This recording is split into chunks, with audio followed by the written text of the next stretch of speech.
Hello, everybody, and welcome to another episode of Evan's News. So today is the very special, the one you guys have all been waiting for, that has been delayed many times, been delayed maybe one too many times, is the, sorry about that, is the Evan's News Community Extravaganza. So today, how this is going to work is it's going to be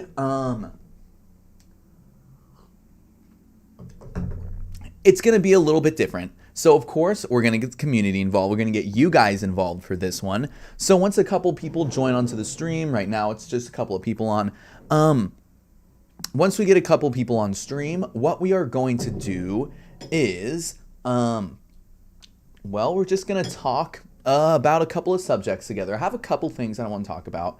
One is going to be some of that Joe Rogan stuff. I want to talk about Russia. I want to talk about a couple of things. I want to talk about a lot of things with you guys today. But the way this is going to work is I'm going to open up the Discord chat. I'm going to open up the Discord chat to where people can join on in. People can just start talking with me. Talking with each other, going to get a couple people in on it, and when that happens, we are going to get, we are going to just start going on, start having the conversation roll, however that works. Either way,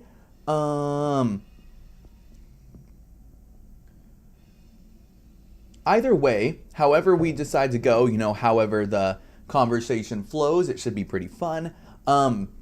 Gonna talk about pretty much whatever we want to talk about. I know we have some people that are gonna wait for a little bit. Either way, so if you look here in the Discord, guys, Sean, your little guy is gonna be pretty obvious here. So the way this is gonna work is we are going to have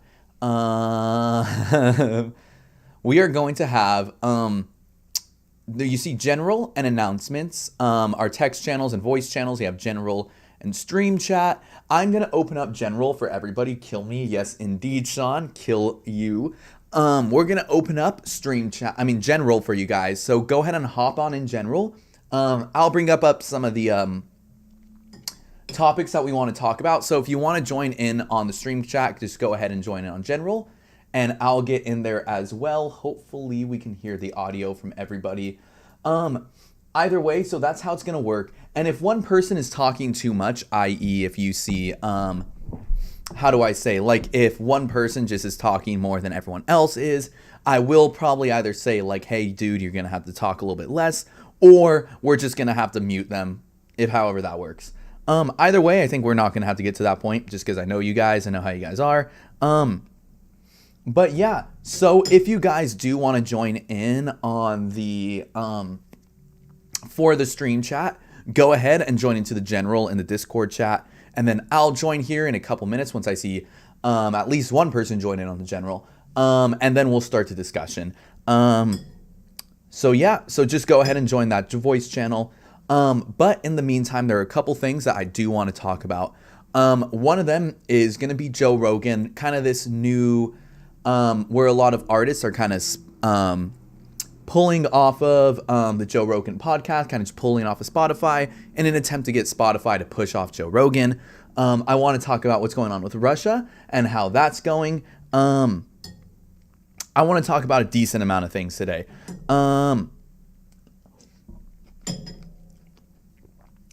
Either way, I know we are waiting for a little bit here. Either way, I see Sean, you're in the voice channel. So yeah, anybody that wants to join in on the voice chat, join in on the group discussion today, can join in there. So yeah, that's going to be our first topic that we talk about today, is going to be the Joe Rogan thing. And yeah, so I'm going to join in on general right now. I'm going to hop on in there. Let me see. I did not hear that. Before you say anything, because I see you in there, Sean, I am going to change my voice and video, input device, headphone. There we go. Awesome. So what we are going to do, so now that I'm in here, I think you guys can also hear me. If you're in the chat, you should probably just mute the stream just because it is going to be delayed a little bit. Um, so you're going to hear me talk here, then you're going to hear me talk immediately after. So either way, I'm just going to open it up for discussion. So I suppose, just to get this conversation started with, we see a lot of artists right now trying to pull off of Spotify in an attempt to get them to kind of censor Joe Rogan and everything. And that's obviously pushing a lot of like, how do I say, pushback from a lot of obviously conservative media, the people who really like Joe Rogan. But more than this, how do you just feel about artists kind of pulling themselves out of Spotify? Neil Young obviously being the biggest one who've done it recently. Do you think that this is effective in the slightest? Do you think that there's any real merit to do so? So I am going to unmute the chat now. If you guys, I'm going to go ahead and just let you guys speak. So I see we have some people in the chat. If you guys want to unmute your mics and start talking, and just go ahead and give your input on that, I suppose. Yeah, just give me a sec. I'm still trying to figure out some of the buttons here. Yeah, no worries, dude. You're all good.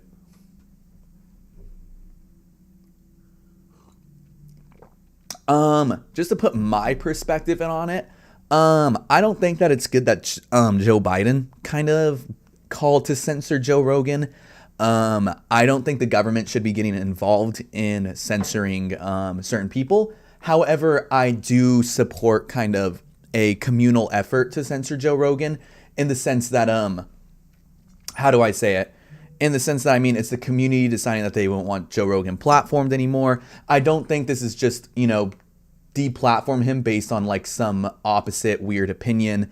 I think that he's obviously spreading misinformation, and it's kind of okay to call him out on that, and that he's like not really an all sides, middle of the ground guy who just wants to hear all different perspectives. He's kind of, some dude that's just furthering misinformation constantly. Here you go. Do you want me to show your video here on stream, Sean? Sure, why not? Okay, here, I will put you. Here, let me see here. Awesome. Let me put you guys. I'm going to make the Discord big, put you on stream. Alrighty, perfect. So, Sean, what's your take on this? I'm going to mute myself while you talk. I think I kind of understand if you're coming from both sides, I suppose. Like, I understand if you're Neil Young, because obviously most of his career has really been about pointing out problems in society and such, and obviously misinformation is a pretty big problem and such. So I understand that, and obviously with somebody like him and subsequently other people that were pulling out stuff in terms of their catalogs, like that definitely gets people talking. But I also can kind of understand how that might not be the best way to do it per se, because like I don't like does Spotify have like a terms of service or something? I don't know about that, but I can kind of, for me it's like it's kind of like how we do the PragerU stuff to where or like Ben Shapiro or like Jordan Peterson, to where we discuss, we critique. Obviously we have vastly different opinions, but I feel like the critique of it, or just getting the message across, is a lot more powerful, as opposed to, let's say, like you or I just to say, oh, let's just can Ben Shapiro, or let's just can PragerU, because like the exposure is there, and for us to talk about it, to critique it, I think it's a lot more powerful than, let's just say, getting rid of it. Because like if you look, all right, so like let's say this example for YouTube, right? It's like, oh, I see Ben Shapiro on here. Well, I don't like that YouTube's giving him a platform, therefore I'm not going to download YouTube, or I'm not going to make any videos. Is that really solving the problem per se? Probably not. I think having just a genuine discussion and a genuine critique is much more powerful than simply getting rid of a catalog, but that's just me. Yeah, no, I completely agree with that, to be honest. I think that kind of just I think there is some utility in deplatforming some people, like if somebody's just obviously Hitler, you know what I mean? Like we probably shouldn't be putting him on stage. Which is why I'm also okay with like universities turning away like Ben Shapiro from speaking at their university per se. But I do agree that on a broader, more like on the internet level, like should we censor Joe Rogan? Should we deplatform Joe Rogan? First off, like even if we're asking like should we're never gonna deplatform Joe Rogan. He's too big. Spotify has $100 million invested in him. He's not going anywhere. I think that I think it's admirable, I think there's like a cool moral statement that, like we don't want to be on the same platform that Joe Rogan's on. I do think that it's kind of ineffective in the long run, just because like Spotify, unless literally the biggest names in music, and I mean the biggest names, like suddenly pull their music, a bunch of people stop watching them, pull their music, then they might decide to let Joe Rogan go. But at that point, Joe Rogan's just going to go back to YouTube because YouTube wouldn't let him go. He was on like every other podcast network beforehand. So it's like, yeah, everyone pulls their music, but then Joe Rogan doesn't go anywhere. I think that's the main problem with deplatforming these really big guys is I guess it just depends on like in what ways you deplatform. So I think you're right there. Is that really the only way to fight like Ben Shapiro, Jordan Peterson, Joe Rogan is not necessarily to censor them and deplatform them, but instead to just kind of, I guess beat them on the, broader debate stage. Obviously not exactly one-on-one because not every single person is going to be debating Ben Shapiro and Joe Rogan, but just essentially just to kind of spew better ideas than them.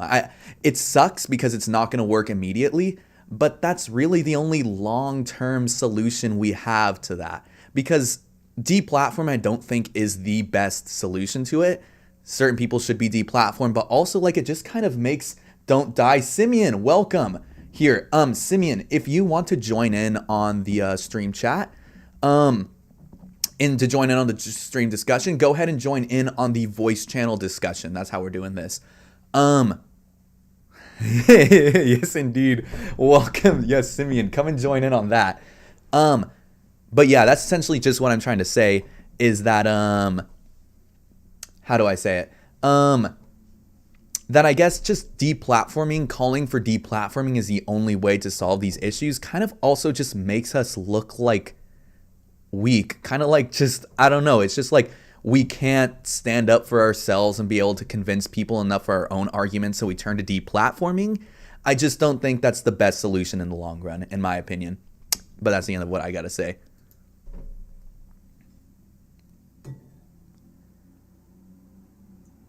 Does I've wait, never. Sean, shut up. I want to answer. All right, Nick, go.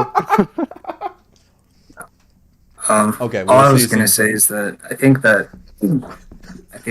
agree with Evan. I don't believe in like censorship of any kind because growing up, my parents would try to like censor stuff, and it's just a bad way to like adjust your kids to the real world, in my opinion. And it's bad for like the quote unquote marketplace of ideas.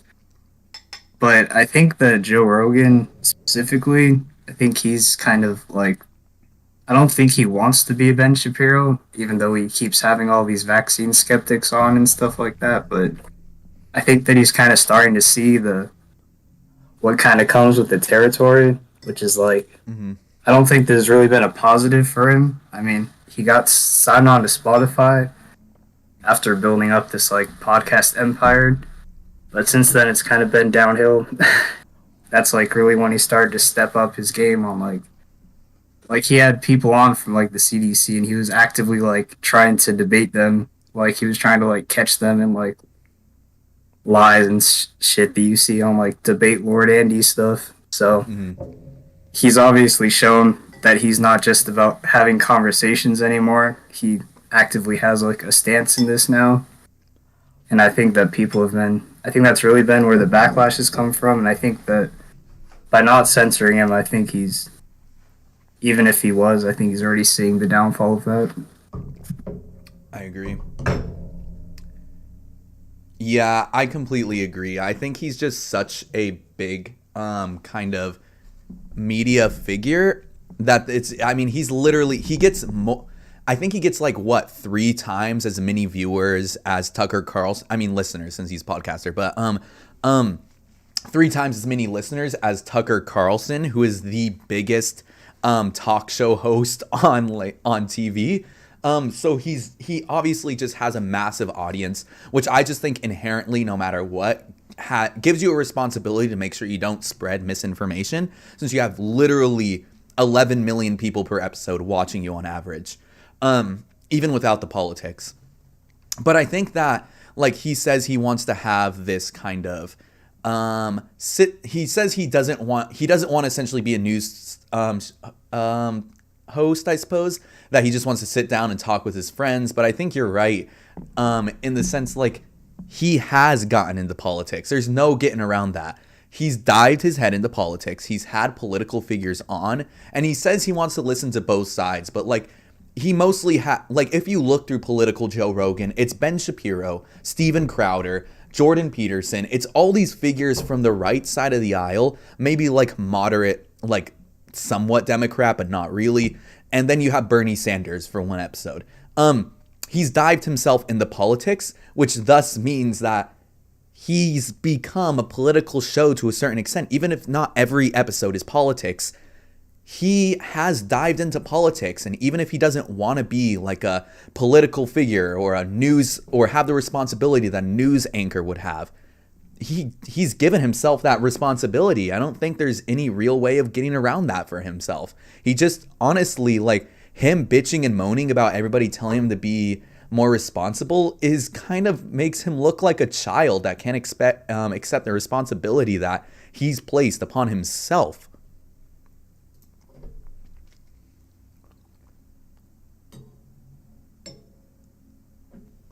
So I've never, well, I take that back. I've seen like just little clips of Joe Rogan.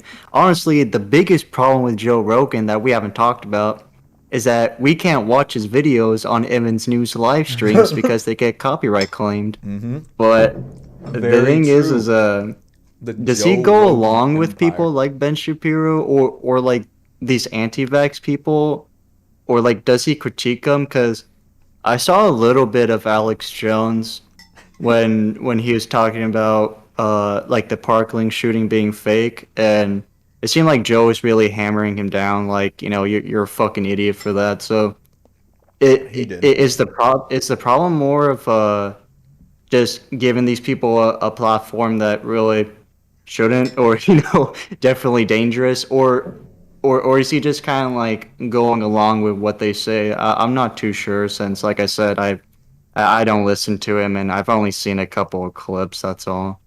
Did you want to go ahead and answer this one, Nick? Well, I was gonna say that Evan would probably agree with me and I think every viewer of Joe Rogan, when you say that he's kind of like a chameleon.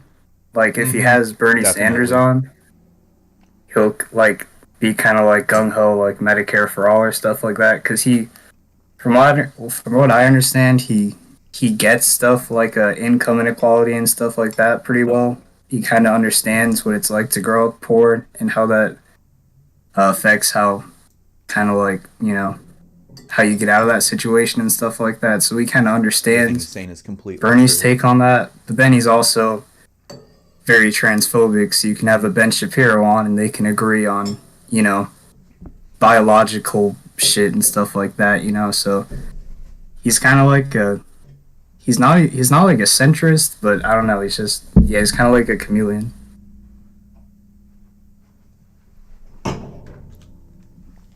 Yeah, I completely agree with everything that Nick just said, in the sense, like, he will go on, like, exactly what he was saying about with Bernie Sanders. He literally will say, oh yeah, I understand the plight of the poor. And then the next episode, when Ben Shapiro comes in, he will be like, yeah, no, you're right, 'cause sex and gender are essentially the same thing. He'll at one time say, like, oh, I don't judge people for, like, transitioning, but at the same time, like, come on, this stuff's, like, insane. This obviously transphobic rhetoric, he's kind of like a weasel in the sense, actually exactly what Nick said, a chameleon, right? Just changes his colors for whoever's on there. In the sense that, like, I don't know, just when Ben Shapiro's on, he's just kind of nodding with Ben Shapiro, right? Or like he kind of gave a lukewarm fight on like gay marriage, but it wasn't really a fight. Like some people say it was, but all he basically said was like, dude, I think it's kind of dick for you to not go to like your friend's wedding because he's gay. And like then Ben was like, well, it's part of my religion. And Joe was like, okay, well, you see, that's what's great about this platform. We can just talk and have nice conversations and see each other's points of view when it's literally he's not going to like someone's wedding because he's gay. It's like, what's the point of view to discuss there? So yeah, Joe Rogan's absolutely, like Nick said, a chameleon. He's very irresponsible with his platform in that way. The only time I've ever seen Joe Rogan genuinely get triggered by an issue to the point before this whole anti-vax shit came on, like the old Joe Rogan when he just talked, you know, before vaccines and everything. The only time I saw him genuinely get triggered was when he was talking with Steven Crowder. And earlier in that episode, they were saying a bunch of transphobic stuff before that. They were being super transphobic. But once Steven Crowder said, oh boy, oh, I don't think weed's very good. Boy, oh boy, did Joe Rogan just go off on him. And it's like, so you won't press people on transphobic rhetoric or homophobic rhetoric or pretty much any of these far-right racist propaganda that people are saying on his show. But when weed comes along, whoa, boy, oh boy, do you just slam them down. It's just like, he is absolutely chameleon and kind of a weasel in that way, to be honest.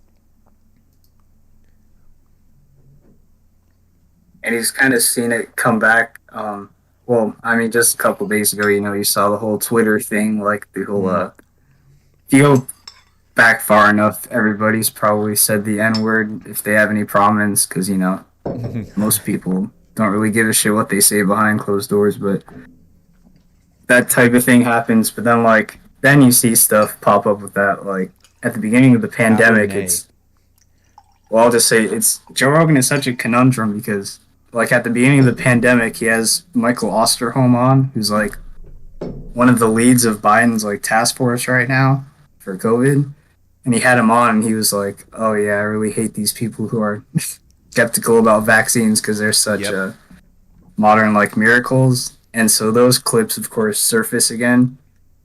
But then, like, you know, just fast forward 2 years later, he has, like, a real dog in this fight about he has, like, Dr. Peter McCullough on, like, people who are, like, very anti-vax. So it's like, I just don't really know what happened to him, to be honest. And then, but he also, like Evan says, when things kind of come into his neighborhood, like weed, he gets, like, really sad.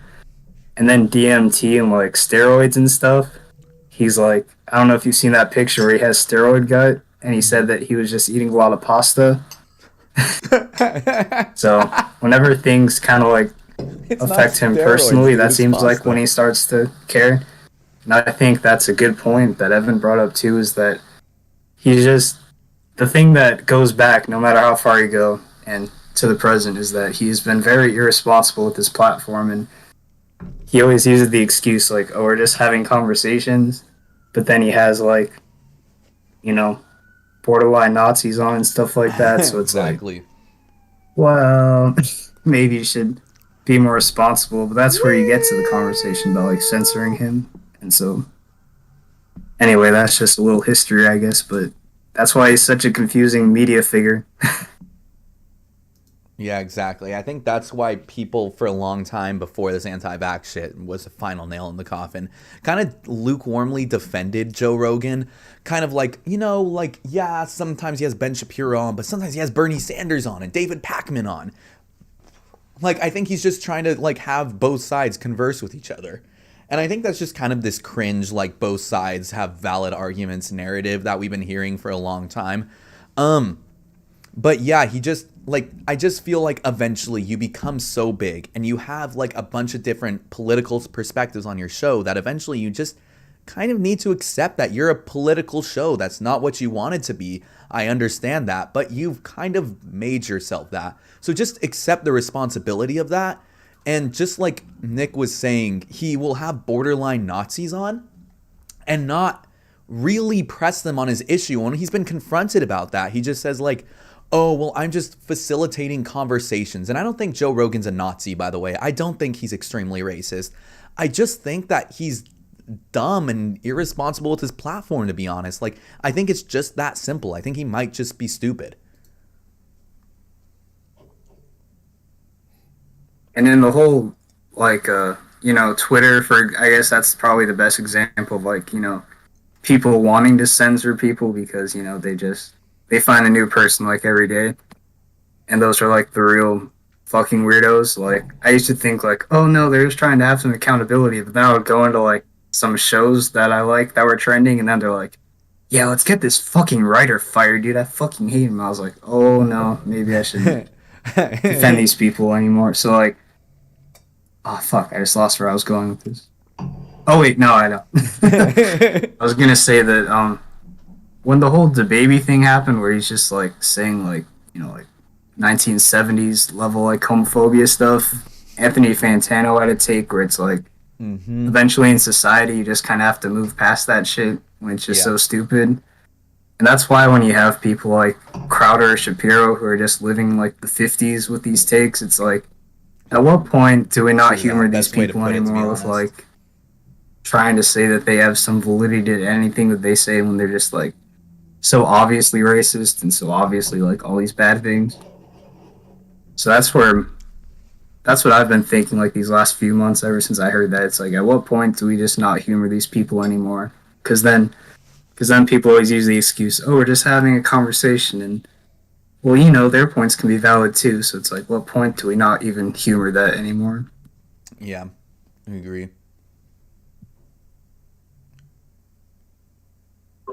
Oh yeah, it's like talk about like the controversies and stuff that happened a couple of days ago for Joe Rogan. I read that thing about I don't know if I forget if he was under the influence or not, but he went up in that black neighborhood and he was like, "Oh gee, I just landed in Planet of the Apes," which is fucking racist, by the way. Yeah. But what I find interesting, I didn't know that. That's pretty. So here's a guy, right, who's a comedian, and was the host of Fear Factor. But I just find it interesting, maybe in a scary way, that somebody with that type of background, but like can get a podcast, and predominantly for a lot of people is like the main source of let's say a potential news or just info as compared to a lot of credible sources. So that itself is a little bit that predominantly gets his news from Joe Rogan. Yeah, I mean, people just kind of, in this world, I'm not going to say that nobody's capable of free thought completely, but I'd say that, personal experience, I'm very much a follower, more than like I'm not like studying theory or anything, trying to come up with new ways to do economy and stuff like that, but like, so you just kind of pick your champion at the end of the day, and like, people who want to see America go in a more leftist way, they probably champion Bernie Sanders, or like an Elizabeth Warren. Centrists pick Biden, and then like, fucking nutsos pick Trump and stuff like that. So best way to yeah, it's definitely scary when people decide like, okay, this is the guy. And I think that that's definitely what's happened these last few months, is that I don't think Joe Rogan can really go back to what he was doing before, because he's kind of like the head of the anti-vax movement now. He's kind of their champion. So I don't know if he wanted that. I don't know if he's seen a lot of growth from that, but people just kind of pick who they want to listen to one day. I think you're completely right, dude. It's like I think to a certain extent, like even the ones who think they have the most original takes in the world, they're always influenced by something at the end of the day. They're always influenced, whether it be by the history that they were taught as a kid. Everybody, like the Garfield meme says, right? You are not immune to propaganda. So in this way that like Joe Rogan's, he's been essentially chosen by his own volition or not. It honestly just doesn't matter at this point. He has been chosen as the leader of the anti-vax movement. He is objectively the biggest proponent of it, as he literally has the largest audience. He might say like, oh, Russian bot just came to chat. Welcome, Russian bot. So he might say like, "Oh, like I'm not saying don't take the vaccine," but then he's like, "But like I'm just saying there's all these really negative side effects of the vaccine. But have I told you about natural immunity and blah blah blah blah blah?" And it's like, dude, you're telling people not to take the vaccine by by just going on a longer tangent, right? So yeah, I completely agree with you in the sense that he's kind of brought himself into this camp. He is now the leader of this movement, and like it doesn't really matter what he intended to do. It doesn't matter if he intended this just to be talking with his friends and everything, because like if you were just talking with your friends, you should have stayed in your lane, dude. I'm sorry, you should have stayed in your lane. You went out of your lane. You wanted to delve into different topics, and now look at you. Now, you know, you're spreading vaccine misinformation, and now he, well, has a vested interest, or at least he's created a bubble around him, because I know one of my coworkers, he literally told me that he only gets his news from Joe Rogan. He literally said that. And as cringe as that is, he was also saying that Joe Rogan created this podcast just to talk with his friends and thus doesn't have the same responsibility as a news anchor, while saying he only gets his news from Joe Rogan. So it's kind of like, how do you hold these beliefs at the same time? So I think that just shows, like, obviously it's super anecdotal, but people really do get their news from Joe Rogan, like Sean was saying. People really do listen to what Joe Rogan has to say, and because of that, he needs to be more responsible with his platform. He just can't keep saying, "Oh, it's just dudes being dudes." No, dude, you are what 11 million people listen to on a daily basis. Take some goddamn responsibility for your platform. Like, I'm sorry, but just be a fucking adult. I'm sorry, like, this is super childish. You sound like a crybaby right now. "Oh, I just started this just to talk to my friends and blah blah blah blah blah." But no, you've done this to yourself. Take some goddamn responsibility for your actions, and you know, do something productive with it. Understand that, oh shit, I'm spreading misinformation. But more than that, he's created a bubble for himself because of this anti-vax stuff. Now people, you know, that are like, "Oh fuck, like this anti-vax stuff is literally killing people. I don't want to listen to Joe Rogan say this anymore." So they don't become Joe Rogan fans anymore. But then the people that stayed, and now the anti-vax community comes in and they just fuel that fire. Now if Joe Rogan says, "Oh shit, yeah, actually all this anti-vax stuff is stupid, so now I'm going to be super pro-vaccine," he might lose a significant amount of his audience and thus a significant amount of his revenue too. He has a vested interest into doing this, and now it's just a vicious cycle. You know what I mean? And Sean was saying that it's scary that somebody that can just like make a podcast can like do this thing. Mm-hmm. And it's funny because there's a lot of like parallels between this and like a Fox News where like, you know, they have that lawsuit where it's like Yeah. what was it? If Absolutely correct. it sounds so ridiculous that like no possible like sane human could actually believe that it was true, so it's not categorized as. Give me a sec. I need to let my cat in my room. Sorry. Classic stream moment, guys. Classic stream moment. Yeah, it's Let your cat in the basically room. can't sue because we don't follow under news. We fall under entertainment, which is basically just damage control. It's exactly damage. Yeah, and you see this. That's basically like the Joe Rogan. You know, "Oh, I'm just having a conversation." That's like the same thing. And so there's two interesting things. It's like one, it seems like, you know, my argument might not be able to be taken that seriously because I'm using pretty obvious examples of, you know, opposite of my ideals. So, you know, people say, "Well, you just don't like Fox News. You just don't like Joe Rogan." It's like,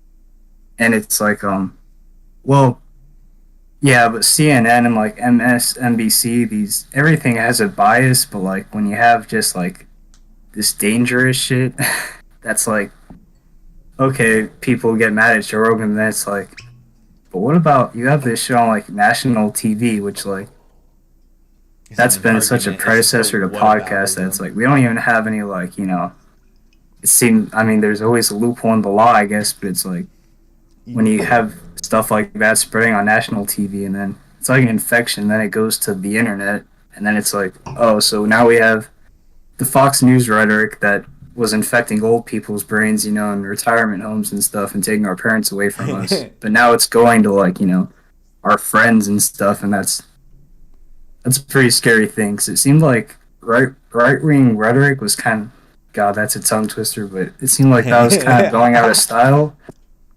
But now it seems like it's being able to reach a younger audience, which is the scarier part for Joe Rogan, I think, because he's kind of he's on a very more attractive platform, Hmm. which is Spotify, which is like, oh, I'm just listening to like, you know, J. Cole or whatever, and then you see like, oh, who's this guy, Joe Rogan, and then you probably heard of him, so you're like, okay, let me check him out, and Let then me see all of a Ben sudden you down the Shapiro. Let me see rabbit hole with Jordan your parents. Peterson.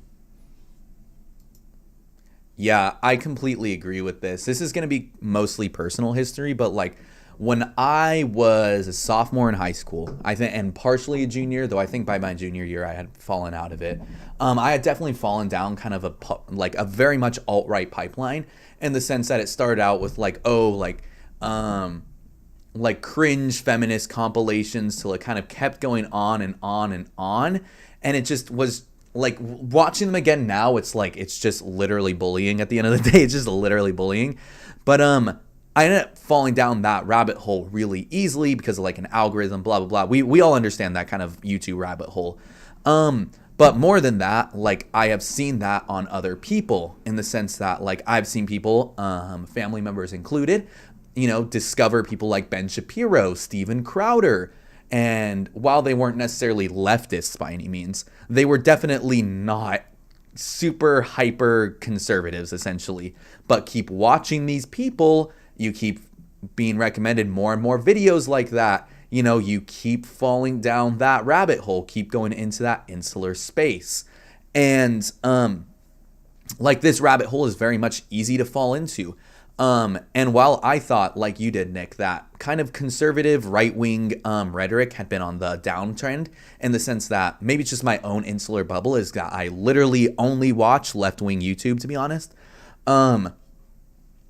It's just kind of that I thought that this kind of rhetoric was dying, but with Joe Rogan being literally one of the largest platforms on earth, kind of just creates a pipeline in of itself. You, like Nick was saying, you know, you're just kind of listening to J. Cole and then suddenly, oh, who's this Joe Rogan guy? Oh wait, he's talking to Jordan Peterson. Let me listen to him. Oh, what is this Bill C-16 business? Oh, let me look more into this.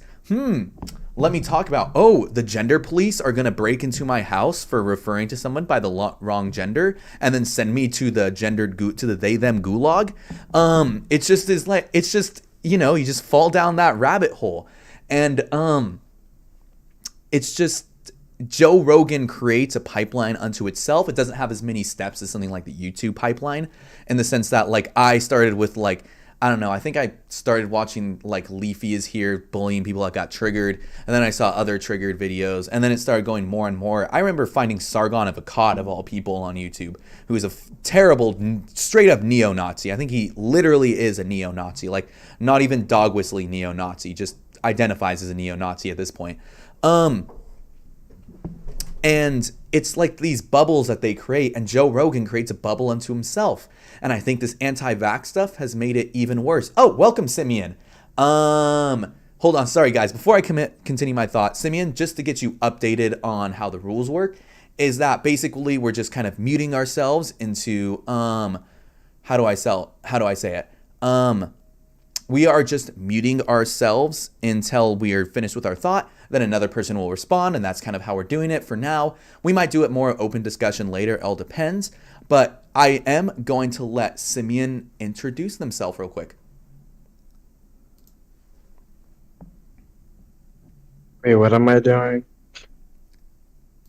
I was just going to let you introduce yourself really quick. If you don't want to do that, that is okay as well. I am Simeon. I'm a person. I am here. I'm on my couch. I love Evan. Yep. Well, welcome, Simeon. I love you too. What was I saying? What I was saying is basically that Joe Rogan has created a pipeline unto himself. And I think this anti-vax stuff has made it even worse, because now only people who are anti-vax and essentially like free speech warriors, quote unquote, are going to defend Joe Rogan. And I think that is really bad. And my thoughts. Yeah, you hit on a couple of good points. So when you look at those like rec feminist channels, or just like like that one channel, the guy had like the little cartoon drawings and just going off this far right stuff. I wouldn't be surprised if the majority of their audience is like that 13 to 15 range, because you talked about it from a personal experience, but I think a lot of people in that age enter that sort of edgy, conservative phase. But then I would say like a lot of them grow out of it. Like there's definitely a couple of channels. I used to watch like one rec feminist channel that I thought was hilarious, and then I look back and I'm just like, what the fuck was that? Like it's stupid exactly. shit that you look back It's just at super like, well, stupid. that was wrong. You just kind of grow out of it. But to talk about your point that both you and Nick talked about with this idea of like the declining right wing rhetoric, you all you gotta do is just look at 2020. Like Trump, he got like 60 plus million I always votes. forget where He woke became politics like the exists, most guys. voted Republican ever. Probably like second most, just behind Joe Biden. But it was interesting because I had a theory in 2020 that he did not want to win. Like Trump did not want to win because he was just burning bridge after bridge after bridge of coronavirus. So then you That's got how the fascism works too, BLM, by the way. like Law and Order, doing like the tear gas so he can hold the Bible upside down, or with like the presidential debate, That was so cringe. bringing on the Proud Boys, just keep talking over Joe Biden, just like huge clusterfuck. For me, I was thinking, and like when I was seeing on the news, I would literally pretend I had a shovel. I'm like, this guy's just trying to bury himself, right? But then, like for me, it's like, how the fuck can you vote for this guy? Yet 60 million plus people voted for him. And, what I should have guessed was like, oh, well, Trump, he's never going to admit defeat, right? So he had to go through that whole fucking rigged election crap.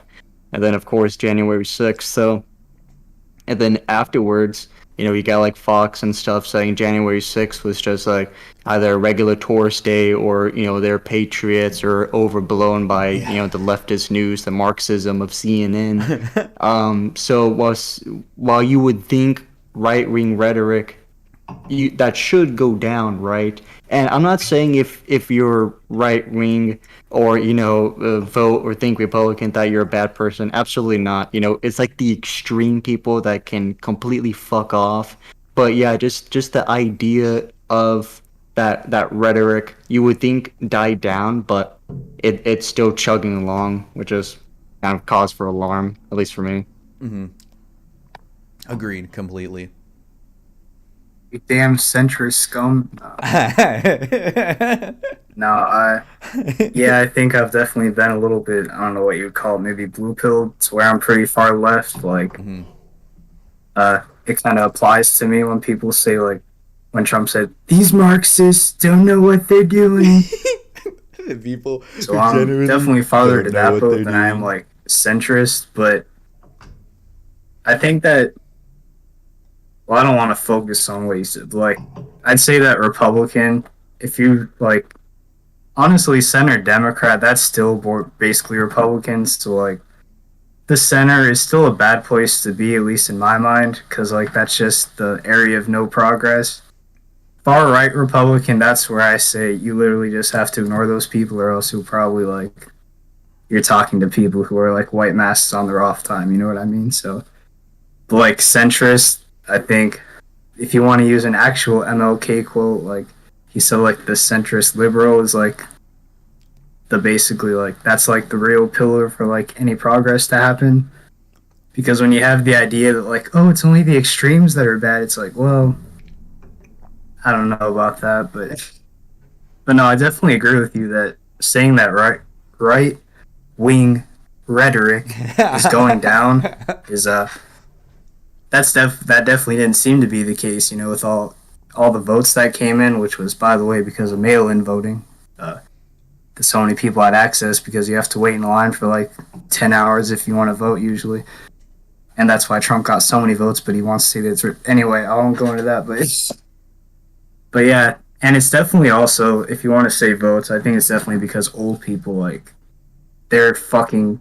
That's the day they look forward. Like, I look forward to Christmas. Old people look forward to voting, and older people, like, they just tend to not be as After extreme as, retirement, like, home we me go, or, like, baby. an Evan. Because, like, you know, they're old. They just kind of want to... I just want to get my Applebee's and then go home and watch Tucker fucking Carlson. Anderson Cooper or Tucker Carlson. So it's like they just don't really want to see shit happening. That's why like you get a lot of infighting when you talk about like BLM and stuff like that. Because like, well, they were peacefully protesting, and people are like, well, you should never ever break into some place. And it's like you had a lot of infighting. So that's the problem with the left for the most part. But I think that when I say that right-wing rhetoric is going down, I mean that mostly for the younger generation. Yeah, I was about Because to it say, seems real like you world get these politics fucking... exist, guys. It's Oh, God, oh, stylish, God, you know, oh, to kind of frick. be ageist when you're young. So you can see these old people and they're like, yeah, black people aren't people. And it's like, oof. But like, you kind of understand that these people grew up with like, you know, segregation and shit like that. Yeah, it wasn't that long ago, by the way. Literally. And you kind of see like, oh, these old geezers, they're kind of a sign of their times, you know? And so I feel like even if you're pretty young growing up in like a, you know, like in a fucking Louisiana or some shit, you know, you can kind of see like a Mitch McConnell isn't never going to do shit for you if you're like, if you can just get a little bit farther away from that extremist side of the spectrum, you know? And in that case, you can kind of bring it back. But so I feel like when you're younger, you're able to examine it more from the outside to where you're not completely just brainwashed, pretty much. But that's why I said that Joe Rogan is really scary, because he kind of makes these crazy thoughts. He makes them more fashionable when he's kind of just like, well, maybe we should hear out what Ben Shapiro has to say, or maybe we should hear out what Steven Crowder has to say, and then, you know, all that kind of progress. Because, like, you know, you see Georgia and what was the other state? Like, they flipped, you know?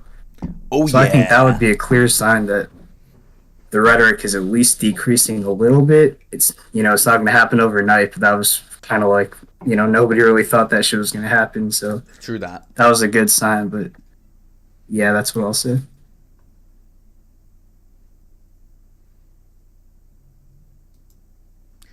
Does anyone have anything they want to add to that? I'll just say one thing, Evan. You alluded it to earlier on like a few streams ago that the one I don't know how to say it. Like the one thing that conservatives and like right wing people do right per se. I'm not saying I agree with it, but the one thing that they do as opposed to Democrats is that they have a basis, they have a foundation of like core beliefs and traditions, and they stick with it. You don't really see a whole lot of right wing or conservatives argue with each other. It's Very all in true. the same thought bubble, right? Very true. Whereas the Democrats, taste, one might where, you know, this is supposed to be the fucking time for them, but you got, like what Nick said, you got your centrist Democrat and Joe Manchin, who basically playing both sides here. And then you got Democrats where it'll be like a topic, but then it just branches off into different subjects, which then branches off into different subdivisions, and everybody's sort of arguing and stuff, so progress really isn't getting made at all. Whereas conservatives, well, vast majority, if not all the points that they say, I don't agree with. The one thing that they do get right, at least in terms of political essence, is that they all think alike, and there's really no They're arguing. essentially So, the conservative in that sense, they get things done faster. Whereas Democrats, it's a long fucking hassle of like what it is that they actually want.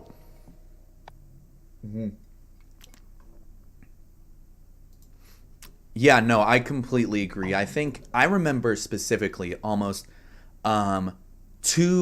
maybe a year and a half, 2 years ago. I don't know how long it's been, Simeon. But Simeon said this when they said that basically Republicans are really good at appealing to their base. They know what their base wants. They're like, you guys want the racism? You guys want us to sue BLM? I literally just saw a Fox News segment about them suing BLM, and it's like, how the fuck does that even work? It literally makes zero sense. I don't understand it in the slightest. It's literally a political movement. How do you sue it? Yeah, no, Republicans are like, you want the racism, you want the homophobia, the transphobia, we're gonna give it to you, baby. We know that's what you want. Which honestly goes into a little bit of this kind of like how do I see the idea that the upper class kind of sows like racial, gender, all these divisions in us so that we distract them from the fact that we're all kind of united against the upper class. And yeah, that's what Republicans, they're just really good at that. They just know what they're doing when it comes to appealing their base. Democrats, on the other hand, they're not as good. That's partially because the Democratic base is very diverse. You have like Joe Manchin Democrats, the cringiest of the Democrats, one might say. You have, how do I say, like AOC Democrats. I would say the most base Democrats that we have in Congress at the moment. Though there are others in the progressive wing of the Democratic Party that are at least doing some good. But at the end of the day, I do agree with Nick in the sense that like, I do understand the appeal of the both sides narrative, that we all need to hear both sides kind of talk it out, and that kind of like we'll reach a compromise in the middle, and that we'll all like live happily ever after, go frolicking in the fields, and that there'll be nothing ever wrong with society again. But that's just not how it works. I'm sorry, but like sometimes entire sides of the aisle are just dumb fucks, and we can just accept that they're dumb fucks and move on and make some real change. I know that that's hard because we've all been taught that both sides have a good point of view, but like sometimes people are just right and sometimes people are just wrong, and there's no other way to put it like that. And you just kind of have to move on and do what's best for society. I don't want to take other people's talking time away with my incoherent rants, but I'll say that in American politics, you kind of get like you see it in other kind of global powers, like I'll use the UK as an example, where if you kind of see their politics, there's not really any American Republicans in there, you know, like. Mm-hmm. Republicans in America, they kind of tend to be just Conservative Party in the UK they're very black and white, which is not like in race and in their politics, in that certain issues, but they seem to just have the narrative. Like Evan said, their messaging is so good because you can just say, you know, trans people bad, black people bad, stuff like that, you know, and it's very easy to okay, I understand that. I'll go along with these people into the night, you know, and I'll believe all this stuff. But then you go to like the UK and you see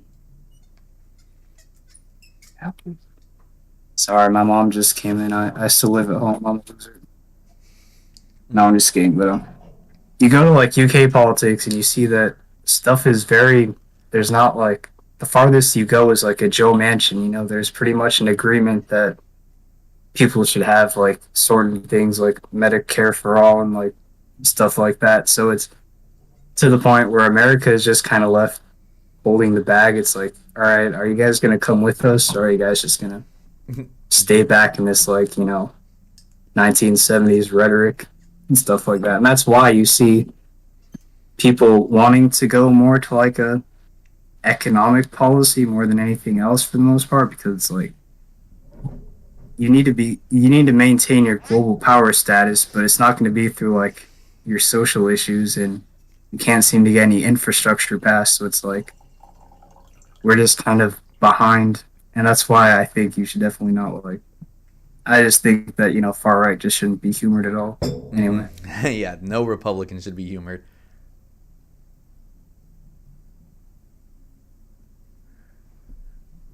Yeah, I'll say one thing. I believe that bipartisanship is only going to happen when Trump dies. because even though he's not president, the Republicans and conservatives are still treating, as a lot of Republican voters are Trump followers. So I think the only type of progress we're ever going to see between two branches is when the guy dies. Even then, I don't know. Like to me, I think the Republican Party died when they decided to follow Trump as a cult leader.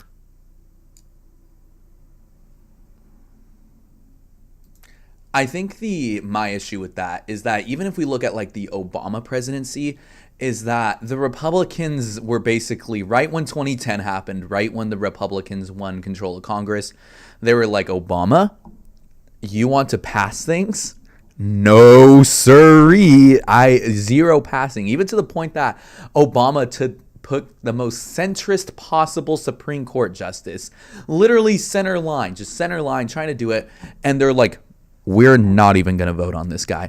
So I think the issue is that Republicans for years now, and I think it's been getting worse ever since Reagan, to be honest, but even Nixon kind of fucked things up. Because I think the Cold War, there was just a lot of kind of, I'm not a crook. I think during the Cold War, there was just kind of political hegemony in the sense that Soviet Union bad. We are all together to fight the Soviet Union.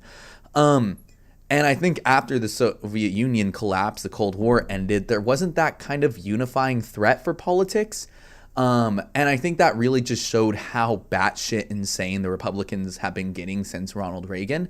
In the sense that, like, even if we look during the Bush era, tax cuts and everything, like Bush's No Child Left Behind policy, like Republicans have just been getting more and more insane by the year. I think Trump is just so extreme in his just like flagrant disdain for Democrats and his anti-democratic rhetoric that I think it seems like, oh, Trump is the one that sowed these divisions. Oh, Trump is the reason that the Republican Party died. But the Republican Party died a long time ago. The Republican Party, ever since I would say like neoliberalism, I became a very, very popular thing, in neoconservatism, however it is. The Republican Party's been dead for years. This idea of the Democrats and Republicans compromising has been dead for years. It's been getting worse and worse year by year. And I think Trump was just really the embodiment of what Republicans really were. Sure, there was still like Bush era, very formal conservatives, but like the populist kind of right-wing populism that Trump embodied, I think, was becoming more and more apparent in the sense that, I mean, if you look at a debate between, no, sorry, I don't think it was a debate, but I think at just a John McCain rally back in 2008, there was literally someone that said, like, I don't want to vote for Obama because I think he's a Muslim, which is, first of all, just factually incorrect, but also, like, that shouldn't matter. And, like, John McCain was like, no, Obama's a good man, and blah, blah, blah, blah, blah. But, like, this populist base of the Republican Party has been there for years and years and is growing and festering. And I think Trump was just, like, the most obvious embodiment of it. He didn't have the formal mask that Republicans had had for years. He was boisterous. He was loud. He was explicitly, unapologetically racist, sexist, homophobic, transphobic. He was what the Republicans had been for years, just without the veneer of formality. Don't mind. And to think Trump ran as a Democrat. Well, I'll keep it short. First, I wanted to say that, yeah, fuck Ronald Reagan, probably the worst president we've ever had. He's terrible. And then man. second, I was just gonna say to Sean specifically, yeah, Trump is like the big baddie, you know, like the phrase "orange man bad." Mm-hmm. But like Evan's saying, this has been festering for a while, and now it's at the point where like you cut off the orange man Hydra head, I hope your and then you're gonna have a bunch of orange man Hydra head that'll pop up after it in Florida and fucking Ron DeSantis and Greg Abbott and like, is that his name? I think that's his name. And then I guess nobody would ever vote for Ted Cruz, but Ted Cruz is an example of that too. And so by having Trump in office, you know, you kind of, like I say, you kind of humor these people towards like, well, maybe I could vote for like a Greg Abbott or a Florida DeSantis.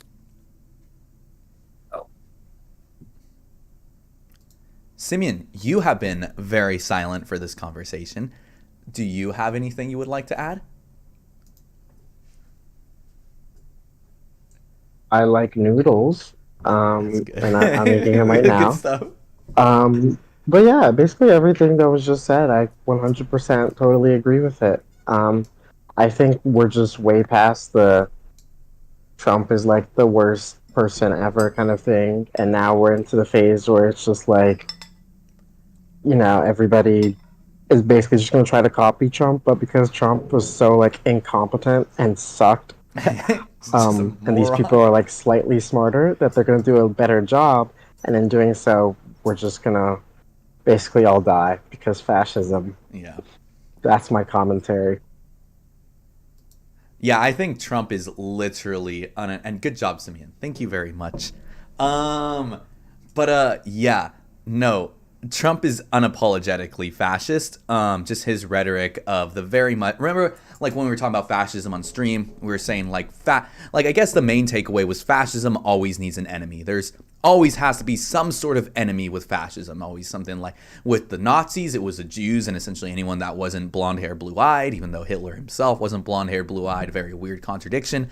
But yeah, no. Like with Trump, like it wasn't always racial. He sometimes pointed out, like, at first it was Mexicans coming in. Then it was the radical like postmodern neo-Marxists, which just doesn't make any sense because Marx was literally a modernist by just the objective truth of it. But and that being the enemy that's going to destroy America and everything. And actually with this is that like Ron DeSantis and these other Republicans are just smarter than Trump. Trump was extremely incompetent. He was a moron. He just kind of went along. He was like, guys, look at me. I'm the best thing in the world. And yeah, so that's all I have to add. That's actually a really good point that like so many people have been. I mean, obviously I was too. I am too, but like, everybody was just so appalled at everything that Trump would say in office. But it's like, at the end of the day, all he really has is charisma. Because like, I'll be the first one to admit that he's pretty funny when he gets up on the stand. Very funny. He has the charisma to kind of sell his ideas to his base. But that's a good point that he was such like a big bad at the time, but he's also just such an idiot, and he couldn't do like any of what he wanted to do. And so people kind of like when Biden got into office, they were just kind of like, oh great, it's all over. But it's like, no, there's much more capable people who are ready to take his place.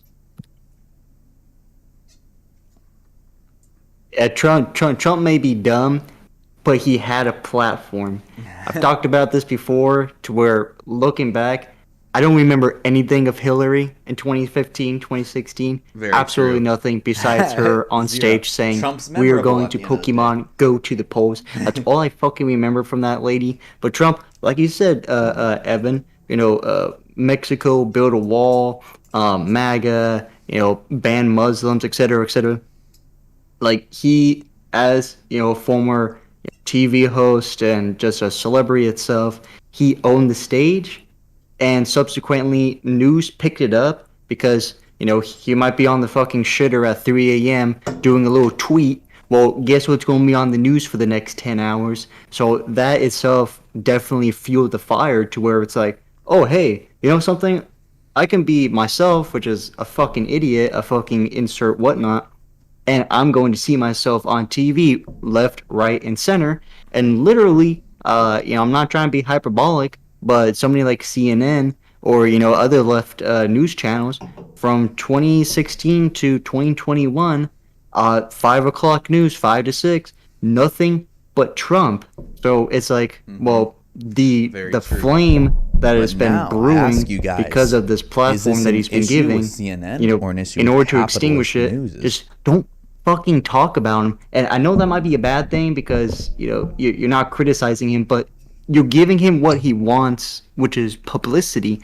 I mean, hell, it's been over a year since he's been out of office, and you still see comedy shows and news talking about the guy like he's still fucking president. So it's just that platform that he absolutely used to his advantage. And like you said, Nick, the like it was funny because it was so batshit insane that somebody in this leadership would actually be saying stuff like this. John, I disagree. I think that Pokemon Go to the polls was hilarious, and it really made me want to go out and vote. But no, I think yeah, you're totally right, and I think that's honestly more of a critique on our fucking like media apparatus. Is that um, you can say that like God, CNN, they're so obviously like Democrat or whatever, they should just ignore him. But like at the end of the day, you've seen since Trump left office, like CNN, they loved Trump so much they couldn't have had anybody better in office to cover. They got like all time news ratings and stuff, and so yeah, you're definitely right about giving him a platform, and he utilized that shit. I mean, with Twitter, you can just stay in everybody's head, which is like first, and they love to use the phrase like rent free, which is so fucking annoying. But like, I think that's definitely true for like the centrist liberals. Is that Trump still lives in there all day and all night, and I think that's because he just maintained such a presence while he was president. Like you said, I don't remember anything about Hillary, but I remember like just bits of Trump from his rallies still that were like, very entertaining. Very so. Before I respond to what you have to say, Nick, I just want to say welcome, Tennessee.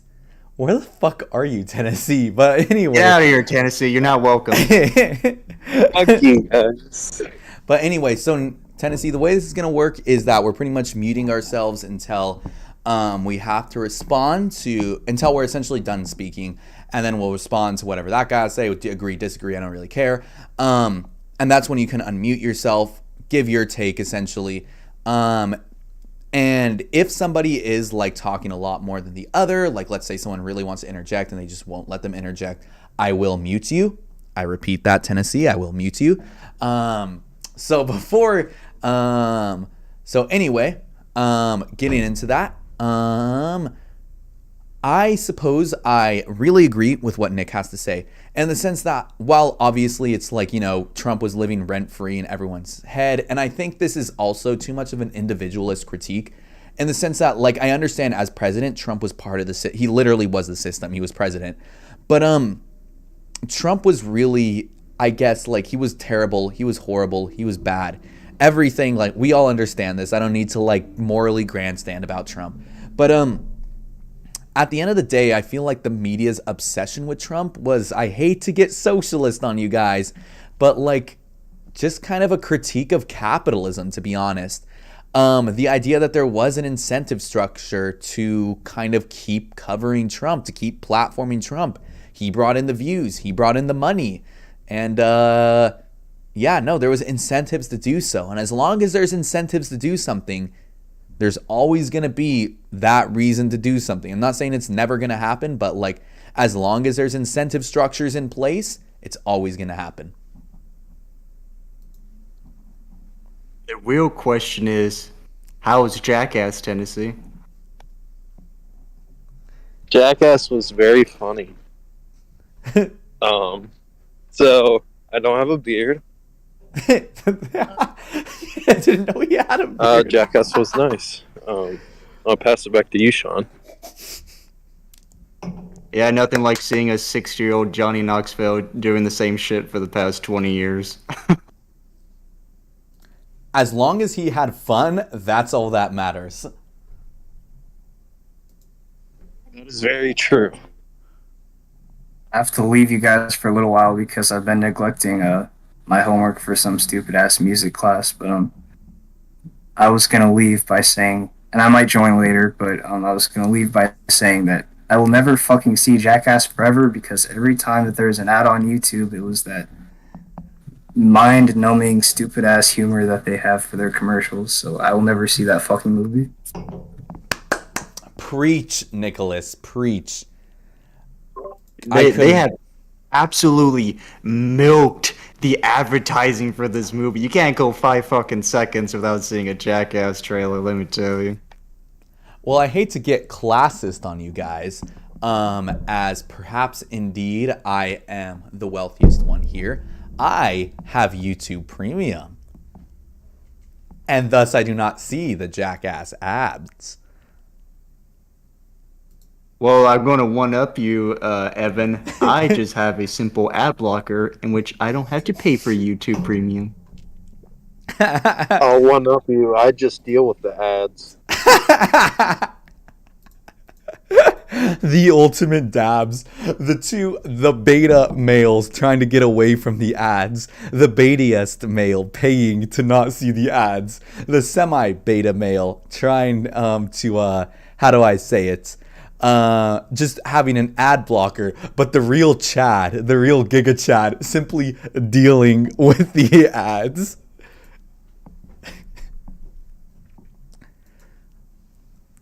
But yeah, I do actually definitely disagree with what Nick has to say. I thought the humor is really cringe. But on the topic of, I guess, with Trump and everything, I guess just Trump, like, as much as he's fun to villainize, you know, like, he is the orange man. The orange man is the enemy.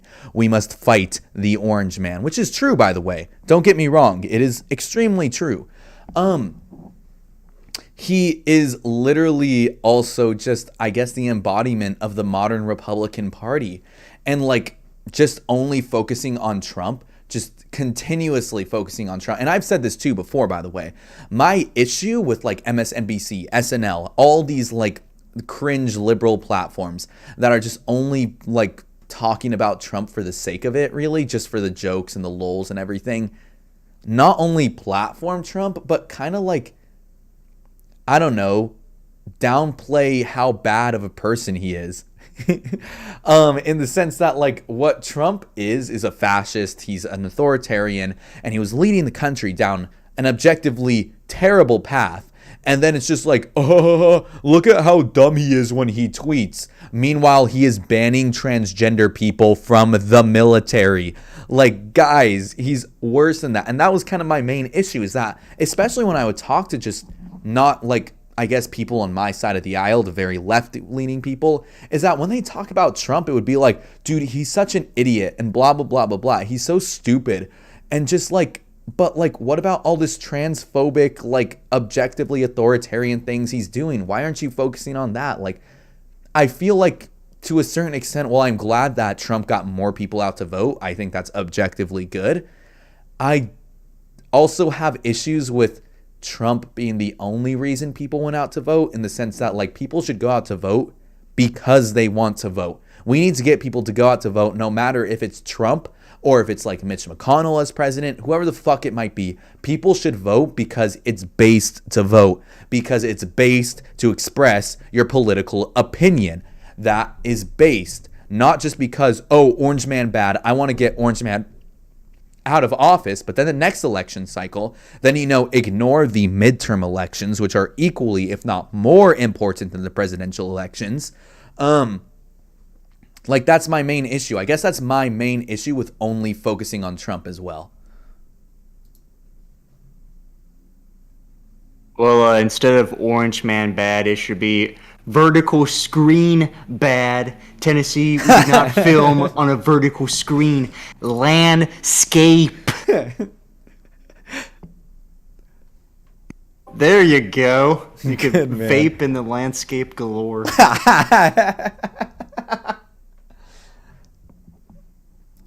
Thank you, Sean. Thank you, Sean. Yes, indeed.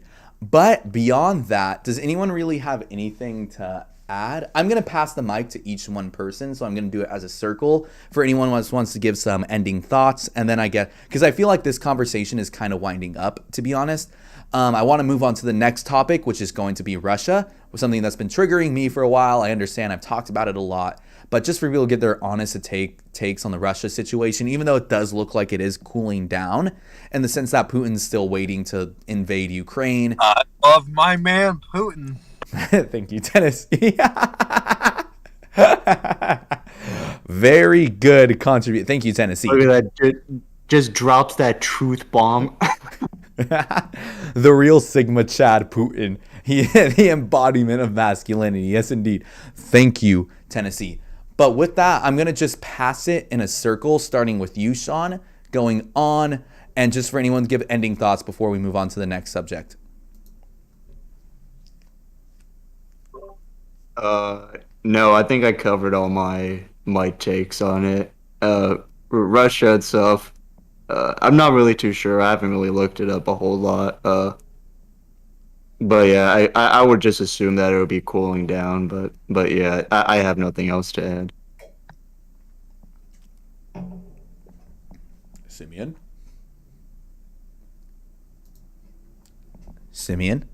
do you have anything to add? Sure. Let's see. I Yes, I agree with everything that was just said. And also on top of that, this is why I'm in favor of mandatory voting, okay? Yes. Make that shit a national holiday, okay? Yes, indeed. Mail every single Based. American a ballot and then make Simeon's them so vote, based. you I know? love them. For everything, there should be like an option where it's just nothing or whatever, so they can put that if they really want to. But I think voting should be mandatory because why the fuck would we live in a democracy but like 40% of people are voting? Like, that's atrocious. Everybody should be voting. Or they can, like, I don't know, move to North Korea. I don't care. Like, you're voting.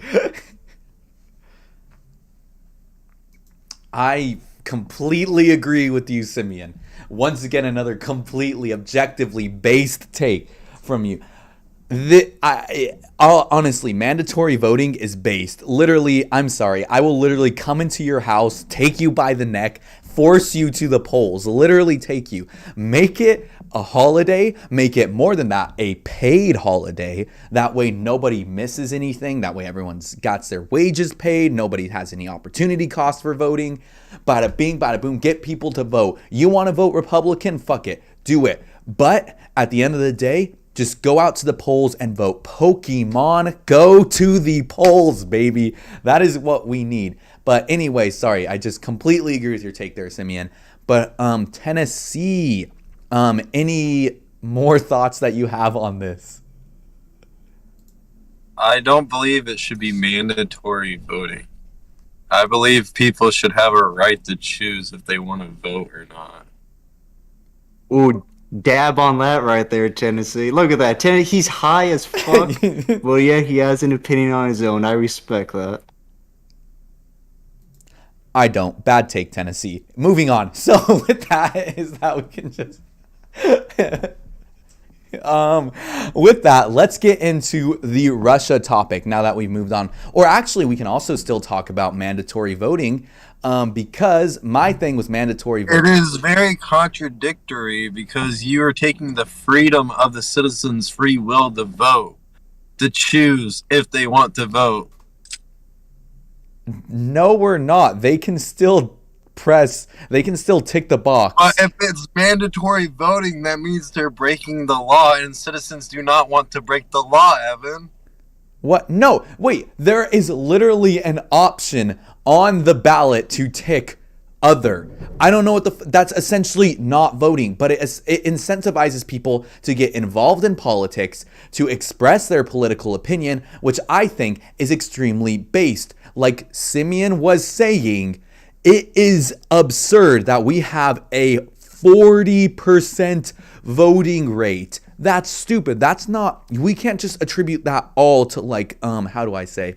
Back to land. You're just trying to trigger us today, aren't you, Tennessee?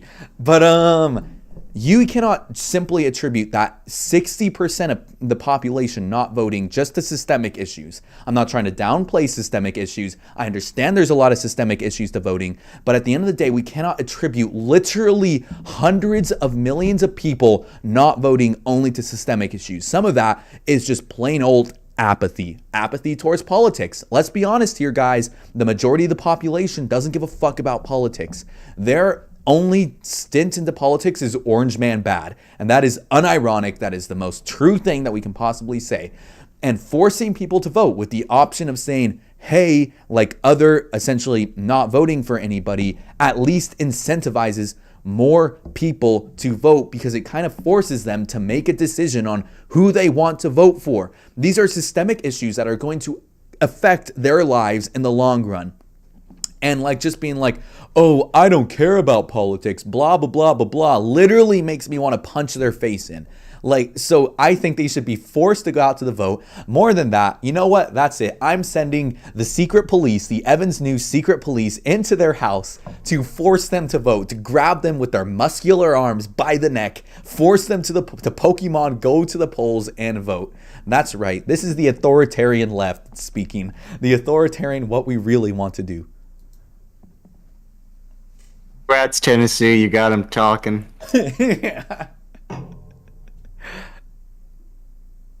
But literally, just Russia. I thought we were supposed to give. I thought we were embracing people's freedom of choice. Yeah, and why are you arguing with the former seaman in the U.S. Navy? That's just disrespectful. Fair point. You're right. I'm sorry. Only Tennessee, the ruler of the waves, the Poseidon within our community, can tell me what really is. Listen, buddy, you have the free will to do a lot of things. And you know what? With mandatory voting, you have the free will to press other. But at least it gets you incentivized to vote for someone that you actually want. It incentivizes people to get educated in politics. I, like, as much as I hate Andrew Yang, as much as I think he's a centrist, like, you know, he doesn't really do anything. I do agree with the, like, you know, a certain amount of taxpayer dollars going to a fund where you can choose how much money you're going to send to a certain politician. I think all this kind of fun stuff incentivizes people to get into politics. And honestly, everyone should be into politics because this shit affects everyone's life. Even something as simple as let's go build a bridge affects people's life. Because how you get to and from work, how you get to and from the grocery store affects you on a personal basis every single day. Politics affects people every single day, no matter who you are, no matter what socioeconomic class you are. It doesn't fucking matter. Politics affects you every single day. And because of that, while I do understand, it's like, oh, should I have the freedom of choice to not vote? Sure, then you can just press other. If you genuinely don't know who you want to vote for, just press other. I don't care. But at least you're incentivized to go out and vote. But what if I don't want to go out and vote, Evan? Then I'm literally going to grab you by the neck and force you to vote. I'm sorry, but like I do not give a fuck that you don't want to vote. But that is a dictatorship, Evan. Dictatorship is not when you do what you don't want to do. We have the right to choose. No, dictatorship is not when I am forced to do something. Tennessee, look at you on stream. You have been forced by the authoritarian left to put a goddamn shirt on. Dictatorship is not being forced to do something, dude. Like, it's just like, come on, dude. You would pull me out of my own house to make me go vote. That is a dictatorship, Evan. Yep, and it's the most basic protest by taking your shirt off. No, Tennessee, don't make me. Tennessee, do not Fight take your shit power, off. man. Fight the power. No, Tennessee. Literally, it is. First off, it would be the most base dictatorship if we can send people in to force you to vote. If that's what the police did, you know what? All cops are wonderful people at that point. If that was the only point of the police, let's do it. Get them in there. But second off, that was obviously an over-exaggeration, so that's not how it would work. But just mandatory voting is based. It obviously wouldn't be like if you don't vote, you like spend the rest of your life in the gulag. But it would just essentially be like you might get a little bit of a fine for not voting. Anything to incentivize people to vote. Like, it's fine. It's not a dictatorship. You'll live. Just press the X and move on for other. Then why don't we just pay people to vote then? Isn't that what making voting a holiday is? We literally pay their wages. That way they can go out and vote. Then why am I not getting paid to go vote? Tennessee, we're literally talking about possible fucking like proposals. Why would we be talking about how it is right now? Literally today, voting is not a holiday. Not only is it not a holiday, Joe, I'm just a centrist Democrat who's afraid to like about inflation and everything. Opposed making voting a national holiday, not even to make it paid that you go out to vote, just so that you don't have to work to go out and vote. And like, so first off, On when you go voting on Tuesday, you need to either take time off work or go on your lunch break or however it is. There are a lot of things that disincentivize people to vote. Because if you have to take the day off to vote, you have to give up on that day's wages, which means you might not be able to pay rents for that month.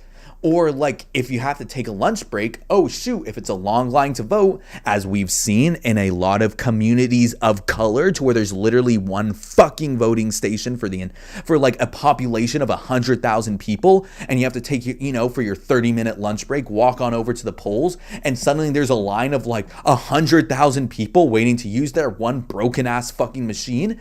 Like, there's a lot of things that disincentivize people to vote. We are talking about our ideal world, which is the fucking point of politics. At the end of the day, our end goal is how we want to see the world run. And what we're talking about right now is just making it so that people are incentivized to vote. And making it mandatory, I think, makes it cool because it incentivizes people to vote and make it so that they make the best decisions for society.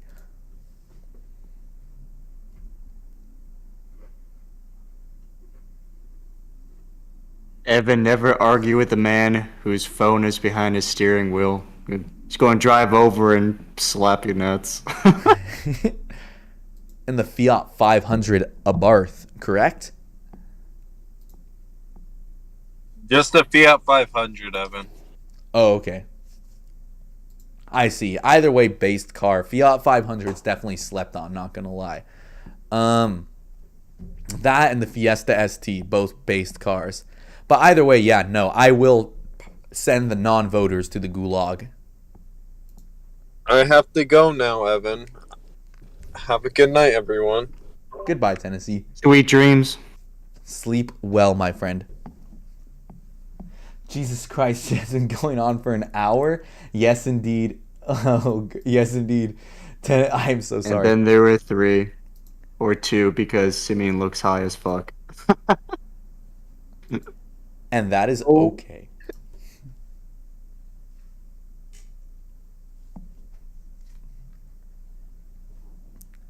Does anybody have an input on mandatory voting?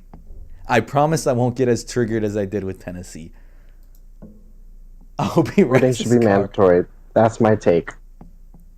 I would agree that it should be a paid holiday, whether or not you forcibly have somebody vote. I don't know. But I would agree that it should be paid holiday. If I were to at least be on board with that take, I definitely agree. It should be at the very least be a paid holiday. Whether or not it's mandatory or whatever, like we can argue that, but at the very, very, very, very, very, very least, it should be a paid holiday for people that can go out and vote, so there's nothing to disincentivize people. But at the end of the day, we do still need to address why people aren't going to the polls and voting. Part of that could be, just a general feeling of doomerism, that the system is so fucking rigged that we just can't fix it in the slightest. But, yeah, anywho, with that, I think that we can now move on to Russia. So, you guys know my take on Russia. Basically, I obviously don't think we should supply troops to Ukraine because that would be fucking stupid. Tyler, yes indeed, Tyler did join the Discord. You're absolutely right. I can see it now. Evan, vote today and get it free joint. Yes indeed. But anywho, sorry, I have to respond to Tyler in chat. I still have to respond to chat, guys. But anywho, you guys know my take on Russia. Basically, I'm okay supplying them with arms and everything to stop Russia from invading them. But beyond that, I think we should not be pretty careful with how we address Russia. I'm pro-sanction, though I have my issues with sanctions, obviously. I think as long as we do sanctions in a smart way that at least try to affect the top tier of society more than the bottom tier, I think that would be based. Either way, and yes, Tyler, you can definitely join on in here. Let me put a link to the Discord in chat. I'll do that real quick. But either way, you guys know my take on Russia. We've talked about this a lot. But anyway, I want to let you guys, let's just ignore how the tensions have been de-escalating lately in the sense that Russia might not actually invade, but that's to be seen. What are your guys' takes on Russia? Just give your basic take and we'll start discussing after that. I think we're going to start with Simeon. I'm going to let them give their take. And then we're going to move on to Sean. I'll let him give his take. And then we'll start discussing from there. All right, Simeon, do you want to start? Okay, so this shit's been going on for like the past 30 years. Okay, every time Russia's all like, "We're gonna invade Ukraine," and it's like, "Oh no," and then like they don't. Um, so, like it's nothing new, right? But in the event that they were to invade, um, yeah, I'd be fine, I guess, with giving them like guns and money and whatever else. But I don't think we should like do anything beyond that because then we're just like full on fighting Russia and like people are stupid. Like we're definitely just gonna start nuking each other because like somebody doesn't like peanut butter and jelly sandwiches on like a Tuesday. So like I don't know. We're not fighting with Ukraine or Russia or Ukraine. That Just in the Discord and chat. Yeah, it's just another case of Russia being Russia. I think at the most, it's going to be like the 80s when Russia thought that they will be the ones that can try and invade and claim Afghanistan. And of course, we aided the Afghanis there. So I think at the very most, I think it's just going to be a simple arms aid. Maybe, some troops might be stationed there in Ukraine just like for a show, that's all. But I, I just seriously doubt, but I don't know Putin, but but I seriously doubt that he would try and invade Ukraine.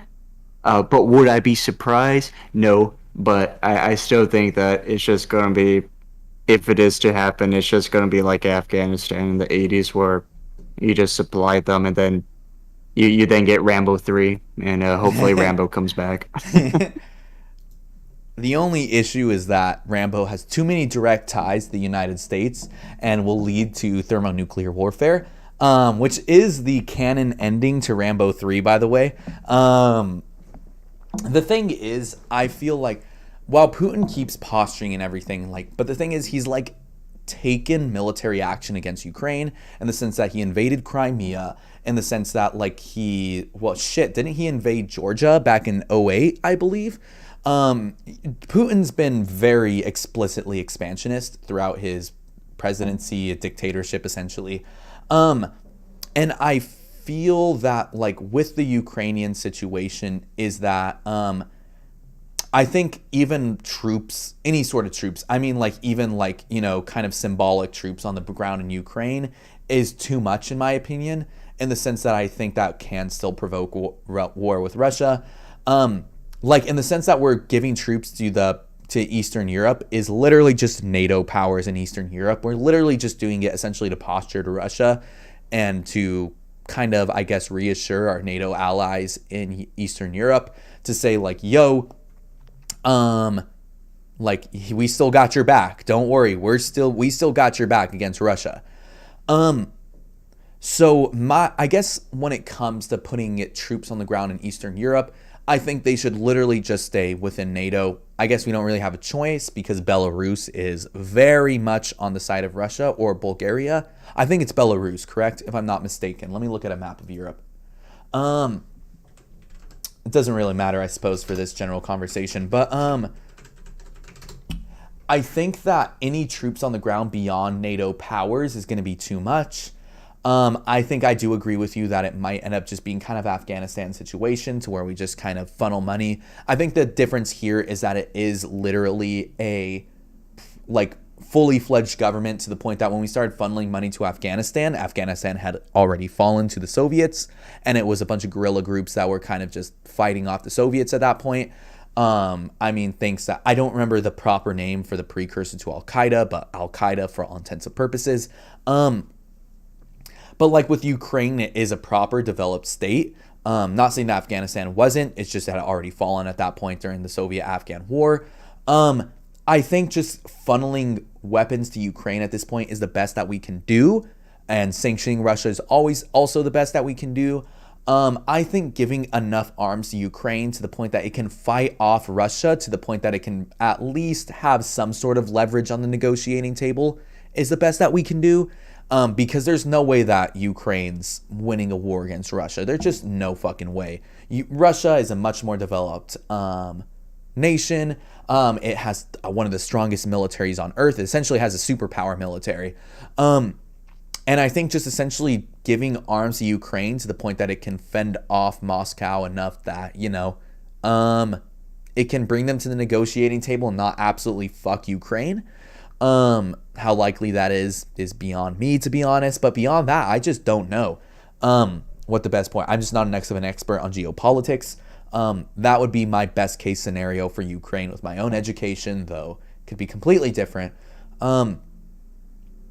I guess my main trigger with this point is that I feel like we have two sides of the aisle, the right and the left, to be honest, where the left, I feel like, kind of becomes blindly anti-imperialist to where they think any sort of foreign intervention is imperialism, which is really cringe. We can watch a video like that too, by the way. I can send it into the Discord chat, that way we can all watch it.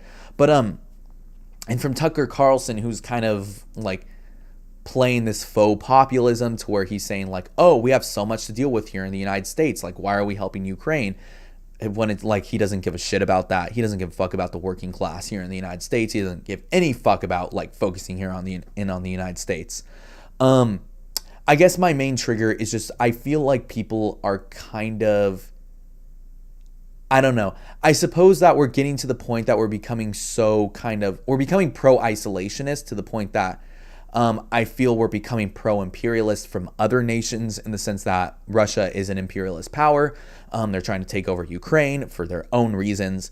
China is also an imperialist power. And I feel like when these issues come up with other nation states expanding, I feel like people become so anti-interventionist that they say any sort of foreign intervention is imperialism, when I just don't think that's true in the slightest. But that's all I really have to say on that.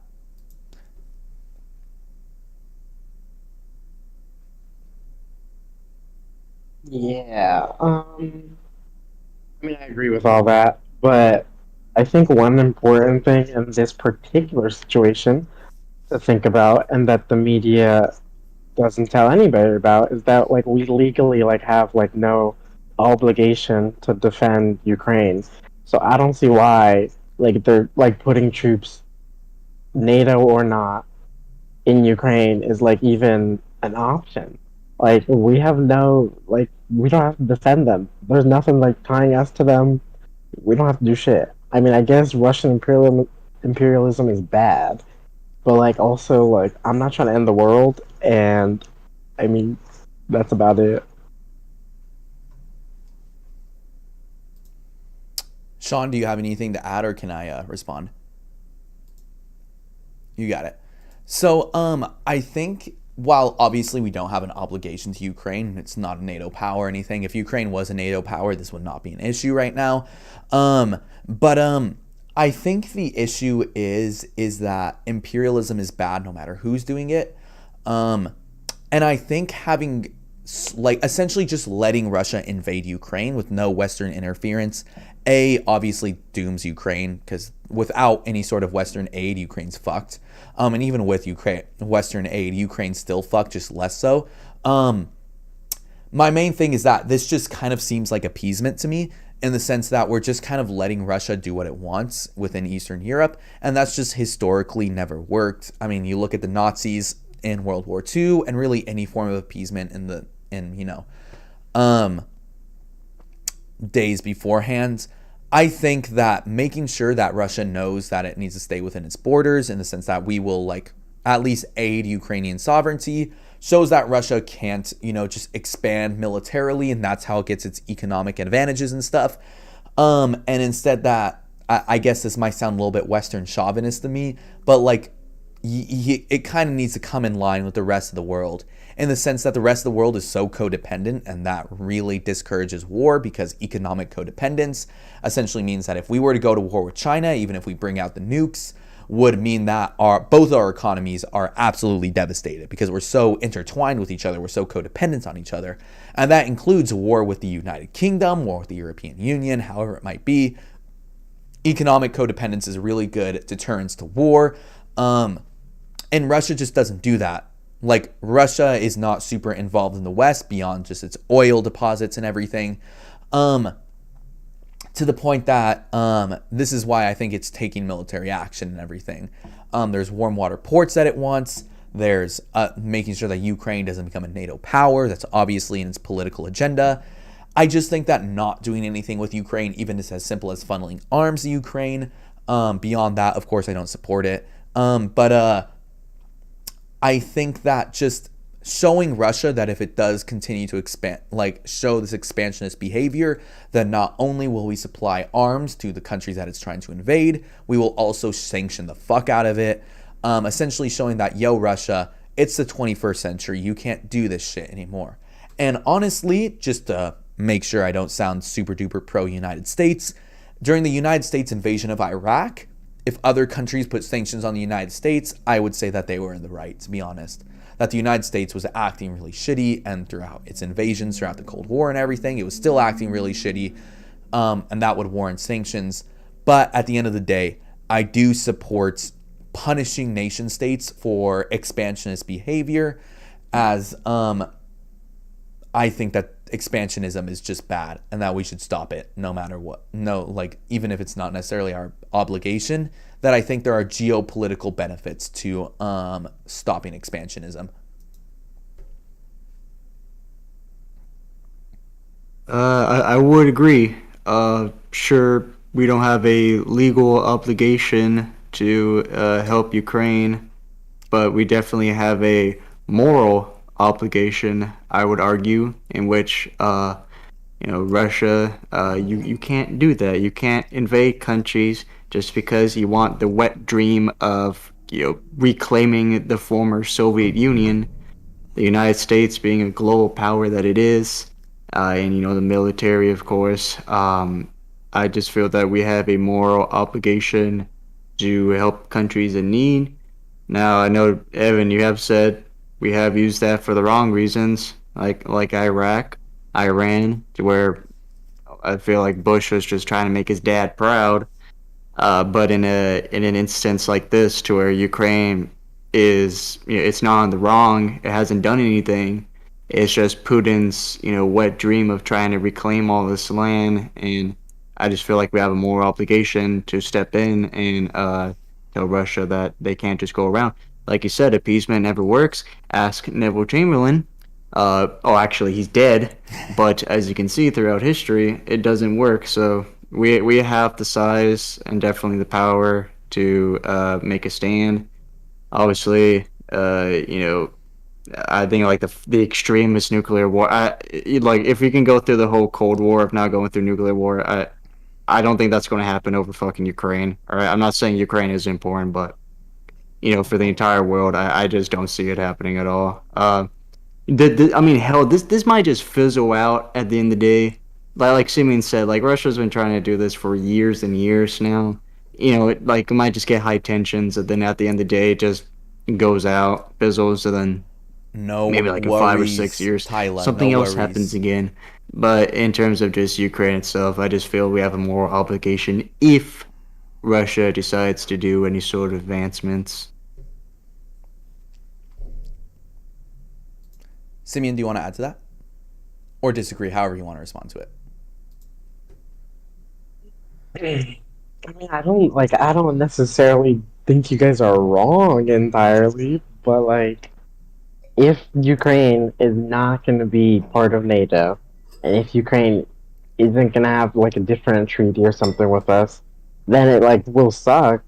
But like, I don't really think we should put our troops like in Ukraine to like stop Russia from invading them. Like, if there's nothing tying us to Ukraine, I just don't see why we have to like put our troops there. Now, I am in favor of just sanctioning the shit out of Russia, like just every single thing imaginable, just sanction shit out of them. And I'm also in favor of like giving like Ukrainians money and like supplies or whatever, sure. But I just don't want any of our troops to be in there because I just don't see the point of why like Americans gotta die for like Ukraine or whatever. Like I mean, it sucks that they're gonna if they get invaded, which is very like unlikely. But it's gonna suck, I guess. But this is just that's war, I guess. That's life. Awful, but yeah. Well, yeah, like I would agree that it should be a last option. Obviously, sanction, sanction, sanction. Money throw at Ukraine. Ammunition, guns, whatever they need. I would agree that a military presence should be like a last option resort. If like nothing else is fucking working, then like at least just tease it.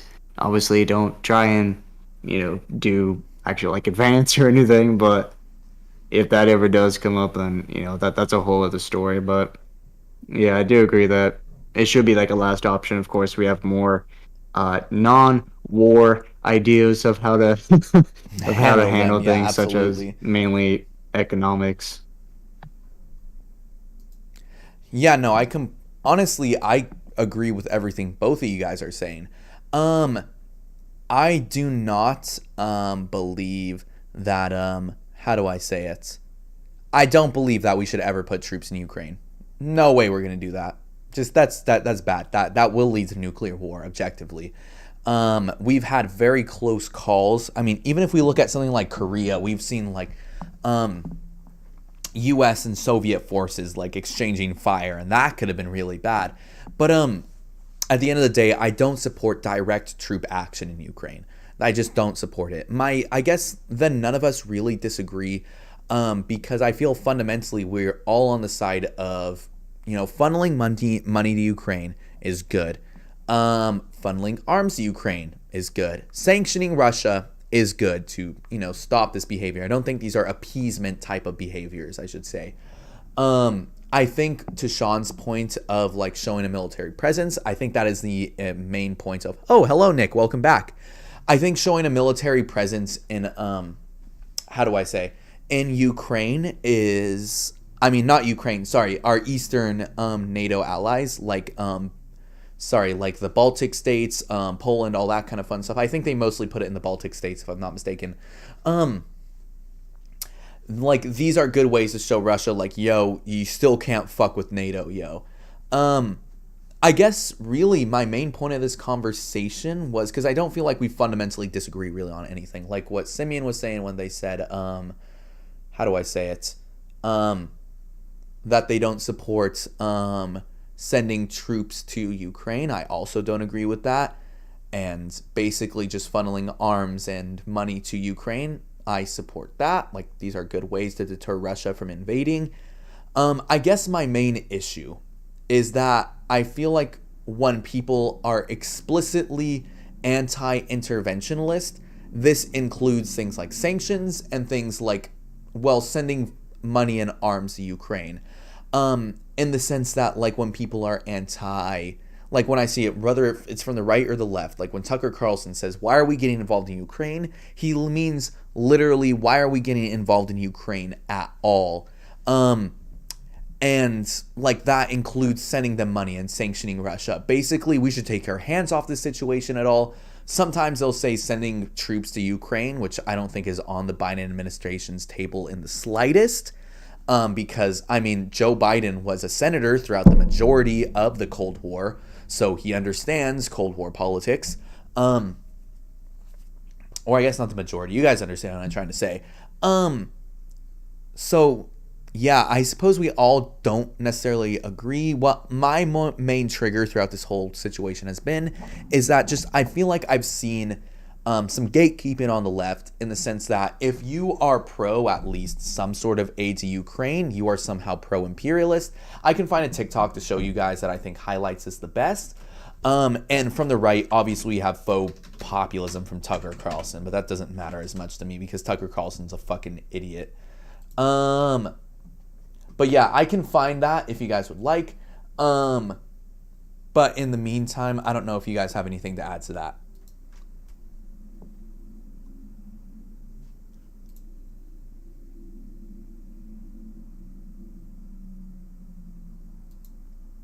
Yeah, Potatoes. I think that. Oh, sorry. I'll just say that I think that the thing is, it's like, I honestly really don't have anything to say because I really don't know a ton about this. All I know is that, like Sean said, it's happened before. But I feel like the main thing is just trying to be, anti-imperialist on both sides for America and Russia, and that's where you come into like the nitty-gritty, if you will, with all this stuff. And honestly, that's all I really know, so I can't add much to this conversation. Understandable. Simeon, you look like you're about to say something. Oh, I was just talking about potatoes, but yeah, I think we're all pretty much right on this. I think imperialism by anybody is bad. Awesome. So I have that video. So I'm gonna just post it into chat really quick.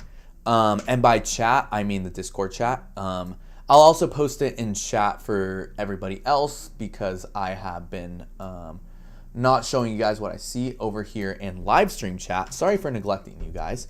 So let's send that in. I'll send it over here too. Send it over here as well. So my main issue is that the first thing I'm seeing right here, I should probably follow my own link because I accidentally destroyed it. They're going to say about us today. So, they're going to my say main issue is that stuff like obviously this guy's a fucking tanky, so I don't think we should take his opinion like that valid in the slightest, because tankies are just pieces of shit in general. But my main issue and it's my same critique that I've had of tankies for a long time, is that I feel like a lot of people on the left, and I don't know if we should consider tankies on the left, I don't know how you guys feel about that, but like is that basically I feel like they're only anti-imperialism when it involves the United States, essentially. Is that when the United States is intervening in anything, it's essentially imperialism. And when other states do the imperialism, it's because of a bunch of factors that they can't control, and that Russia has to invade Ukraine. Oh, okay, you got it, Sean, no worries. Russia has to invade Ukraine because, well, they've been trapped by NATO and they have no warm water ports, and ooh, let's go invade the Ukrainians. So like with this one, do you guys want a second to go ahead and watch that? It's a 3-minute video. I don't think you guys need to necessarily watch all of it. My main one that I want to do is let's see. Which one do I want to watch? Oh my god, there's so much fucking shit on this goddamn TikTok. Proving negatives. Sorry, I'm trying to watch. Here, I'm gonna put you guys over here. That way you guys can see a chat. But imperialists. Let's see. I'm trying to see. I literally can't go through his TikTok. Okay, here we go. Perfect. I found the video that I'm looking for. I'm gonna watch it on stream, and I'm gonna give you guys a chance to actually watch this video. This is the one that triggered me the most, to be honest. This guy, I don't know. I guess people that trigger me are on my mind 24/7. But with that, I'm just gonna let you guys watch it for a second. That way I can let chat watch it, and then I'll get right back to you guys. Thank you. Sorry about that. All right, chat. Sorry about that. So with that, this is my main issue with the Ukrainian crisis, is that I feel like people like this are just really gatekeeping like what the left is, and like essentially like if you're pro-interventionist in the slightest, you're pro-war. And genociding people all over the world for decades and decades on end with absolutely zero punishment for any of the people involved. In fact, most of the people that were involved are still in the government or very well respected by both parties in the government in the US.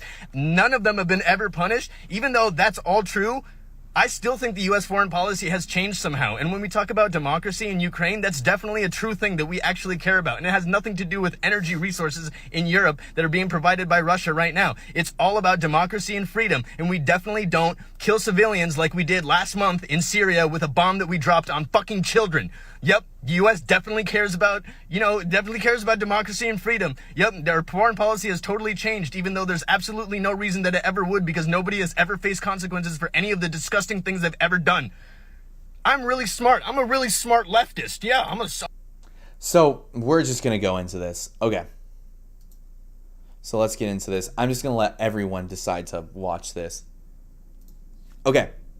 So I just watched the video with chat really quick. Have you guys had the chance to watch it, or do you guys not really give a fuck either? We can also just move on from this topic.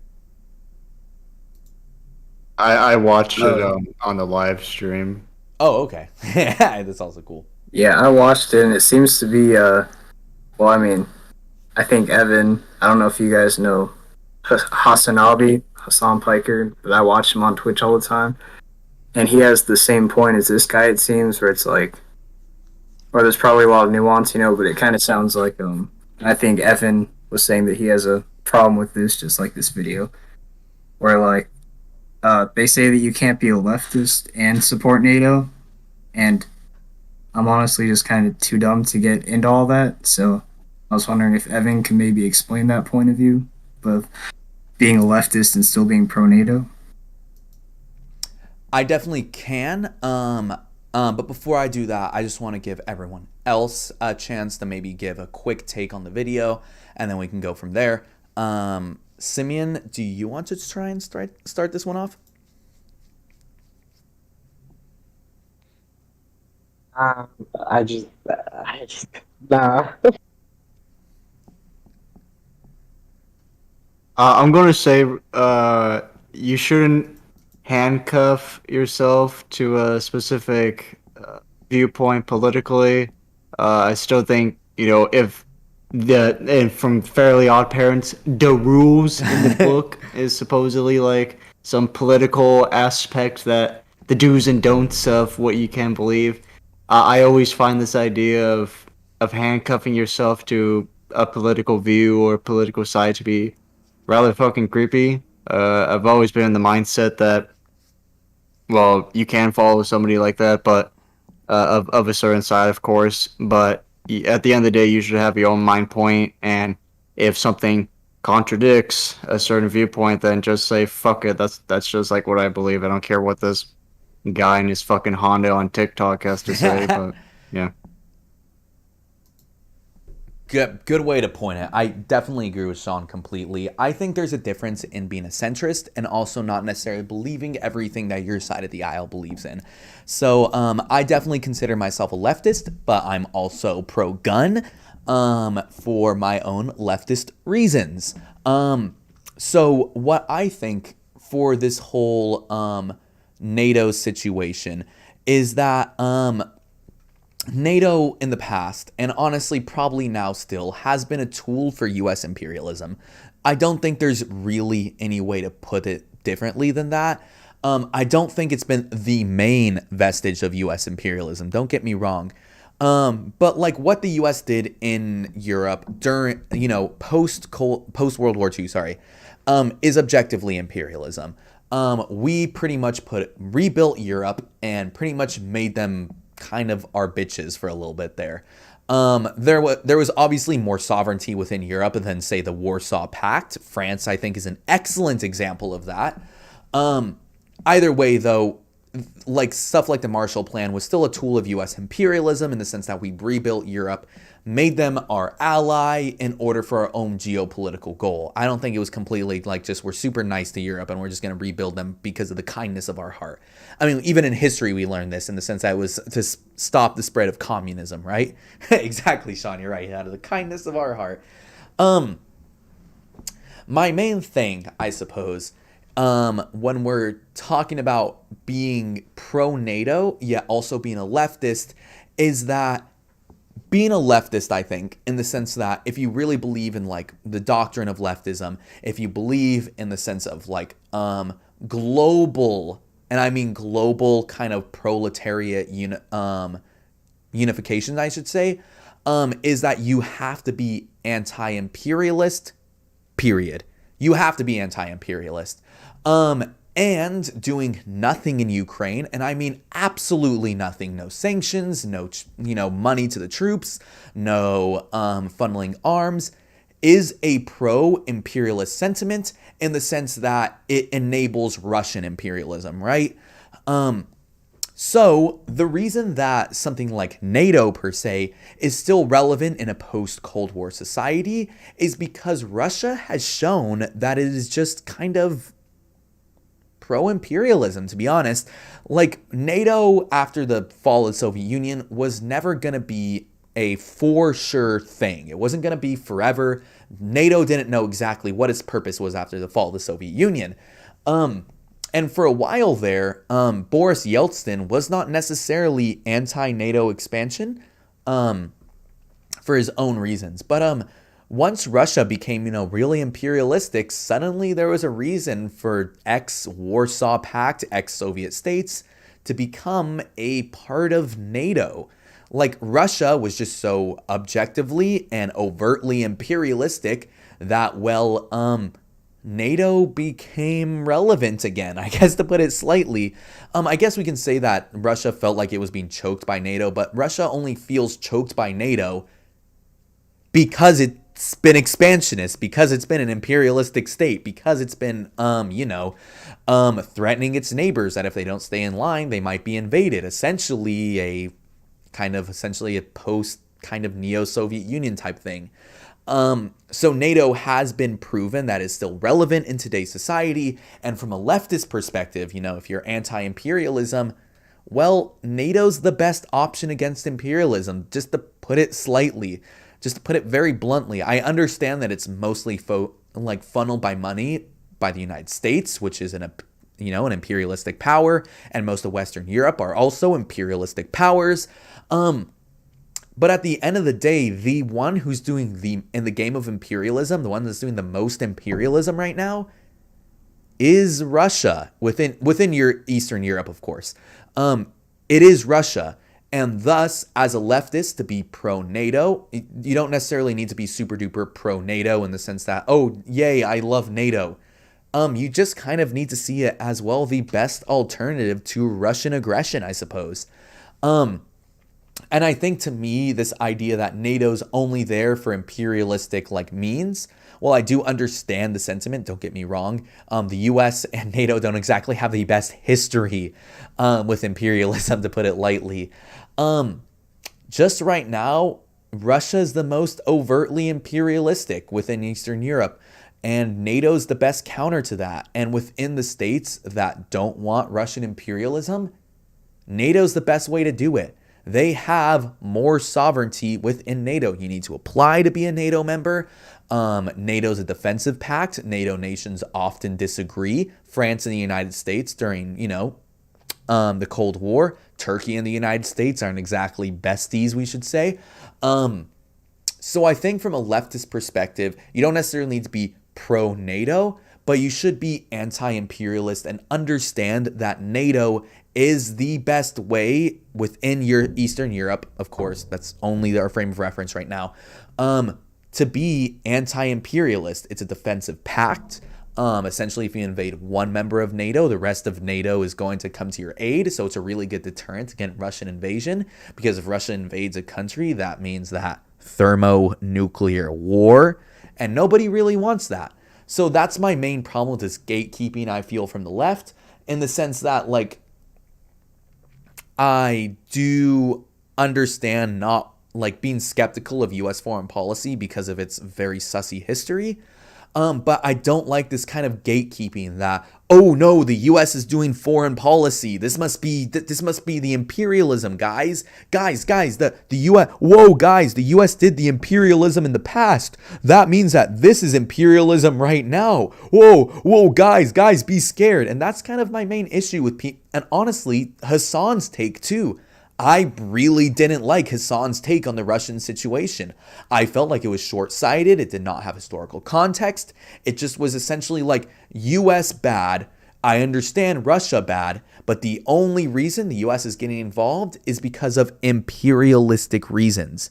And while I do admit that we're probably not helping Ukraine out of the kindness of our heart, it is in America's geopolitical interest to make sure that Russia does not expand.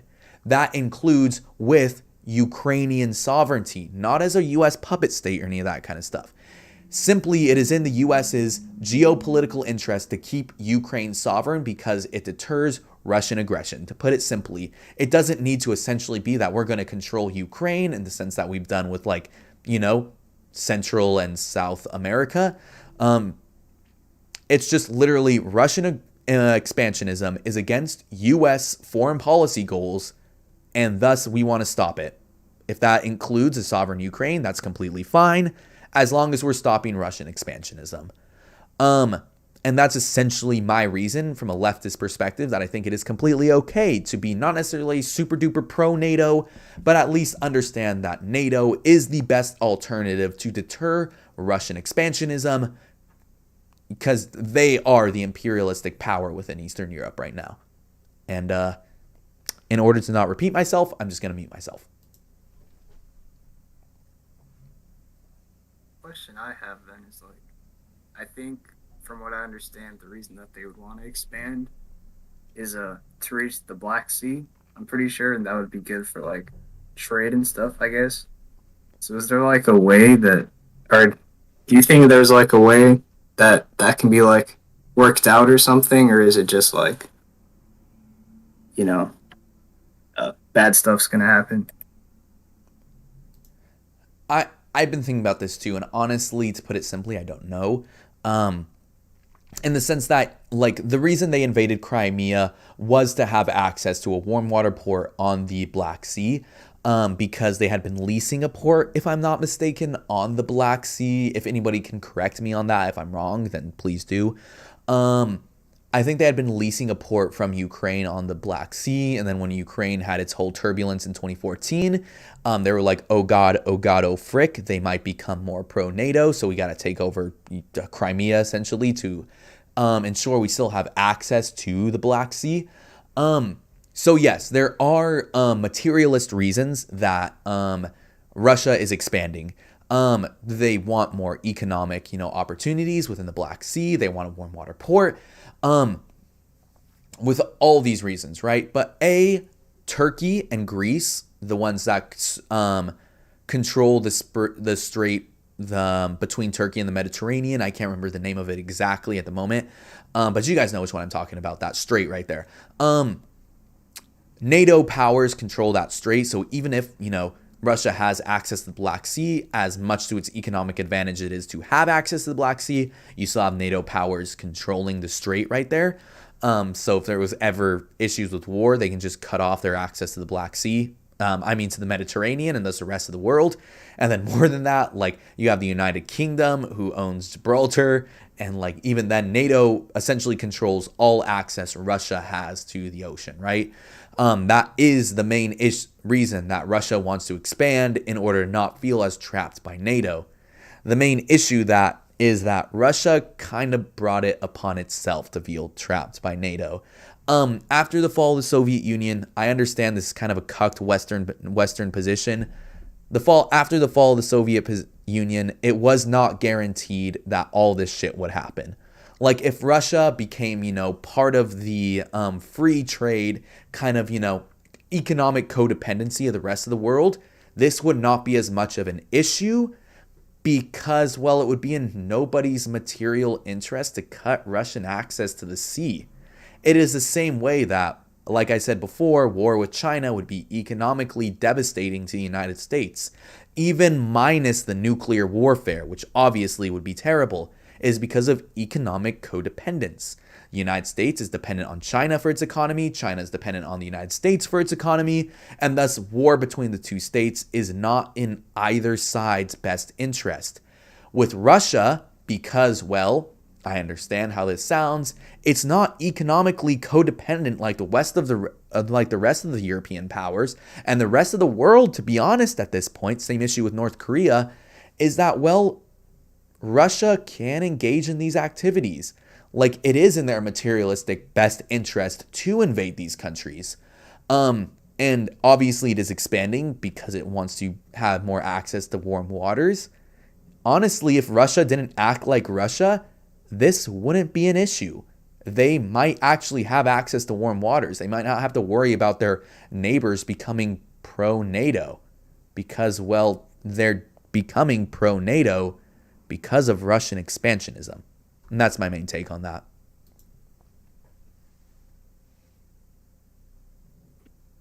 my question is, where does crypto land fit in all of this? John, I'm so glad that you asked that. I was wondering the same thing.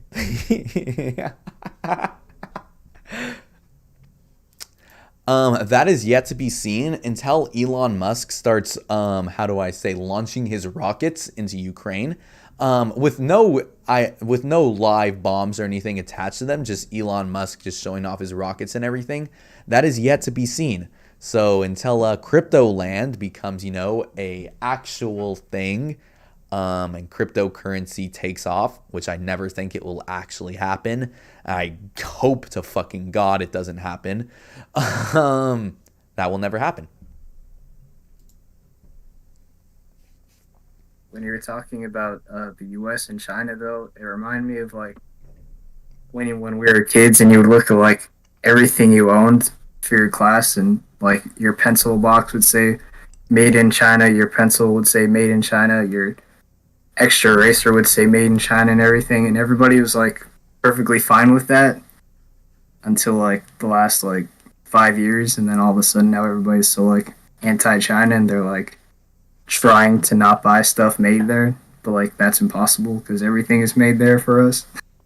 So it's kind of funny to hear people like my dad talk about like, I'm not buying anything that was made in China anymore. I completely agree. This is one of the reasons why I'm pro free trade too, in the sense that I think economic codependence like is a cool stepping stone to just like having a more peaceful world, I should say, because you don't go to war if like your economy is going to just be absolutely devastated by going to war. It's just not in your nation's best interest. But yeah, no, I completely agree. Like, everything's in our country is made in China essentially, or some other country that just essentially can just produce it cheaper than American workers. And I think that's honestly a good thing, at least fundamentally. Like, there's some issues with it right now in the sense that, like, I mean, look at the Chinese sweatshops essentially, and these terrible working conditions that people within these developing and semi-developed countries have to go through, right? But like fundamentally, at least, the idea that if one country or one region of the world can produce something for, well, like more efficiently than another, then I think they should just do that. I think protectionism is cringe. And I think that if you can produce something at a lower opportunity cost than another, I think that's pretty coolio. I think that's pretty based, not gonna lie. And it includes, it improves the wealth of society, and it improves the wealth of nations. So I think that's pretty dope. You're going to get quoted out of context by Ben Shapiro, Evan, saying you're pro-China. This is true. It is actually true. I need to remove my mask. I love the glorious People's Party of Communist China. I just got visited by the People's secret police to give me the People's education in the form of baton to the face whenever I say anything anti-China. So yes, indeed. Very good. I don't know what to do in Discord chat. Oh, sorry. And I'll let you guys add to whatever you want to that. Tyler, if you want to just go ahead and jump into the general It's voice definitely chat if you want to. good for the U.S. economy to That get way you stuff can made just, cheaper, but join in on the conversation if you want. It So, yeah, you sucks just have to because as press soon into as general. like having better working conditions comes with like things not being cheaper anymore to make there, and so it's like with the absolute state of like working conditions, it's like, well, I mean, you know what? Honestly, I'm fine with like a 7-year-old making my off-white Nike shoes that cost like $600 because people scalp them. As long as we make it cheaper, so it really sucks that society is structured that way, where when your workers have better conditions, then it's just, oh shit, we have to pay them like something that they can live on. Fuck, now we can't make it cheaper there anymore. So it's like, unless there's more nuance to that, but it seems like that's kind of just the absolute state of like goods and stuff, which is sad. Does anyone want to respond to that really quick? And welcome Tyler too, by the way, to the chat. We're discussing right now. I suppose the conversation's moved on to free trade and whether or not free trade is better or worse for society as a whole. I think that's what we're trying to argue right now. But before I say anything, does anyone else have anything to add, to argue with, or any of that fun stuff?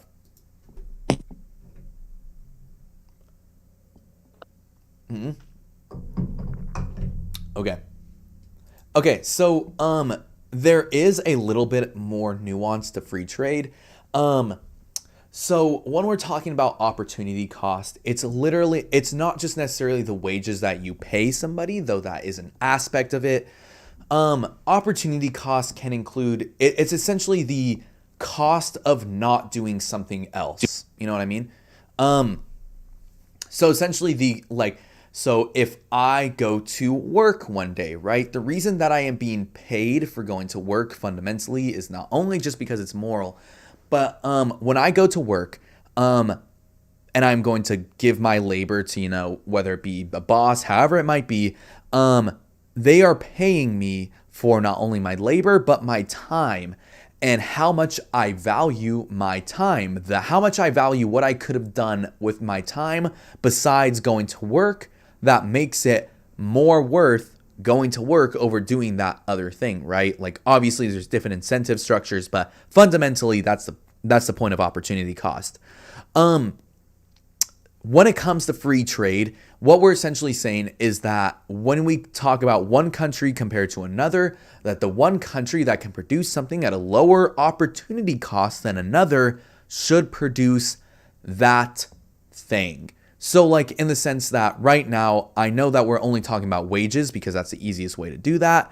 But even beyond wages, right? Oh, goodbye, Tyler. Never mind. Goodbye. We'll see you later. I know, right? Goodbye.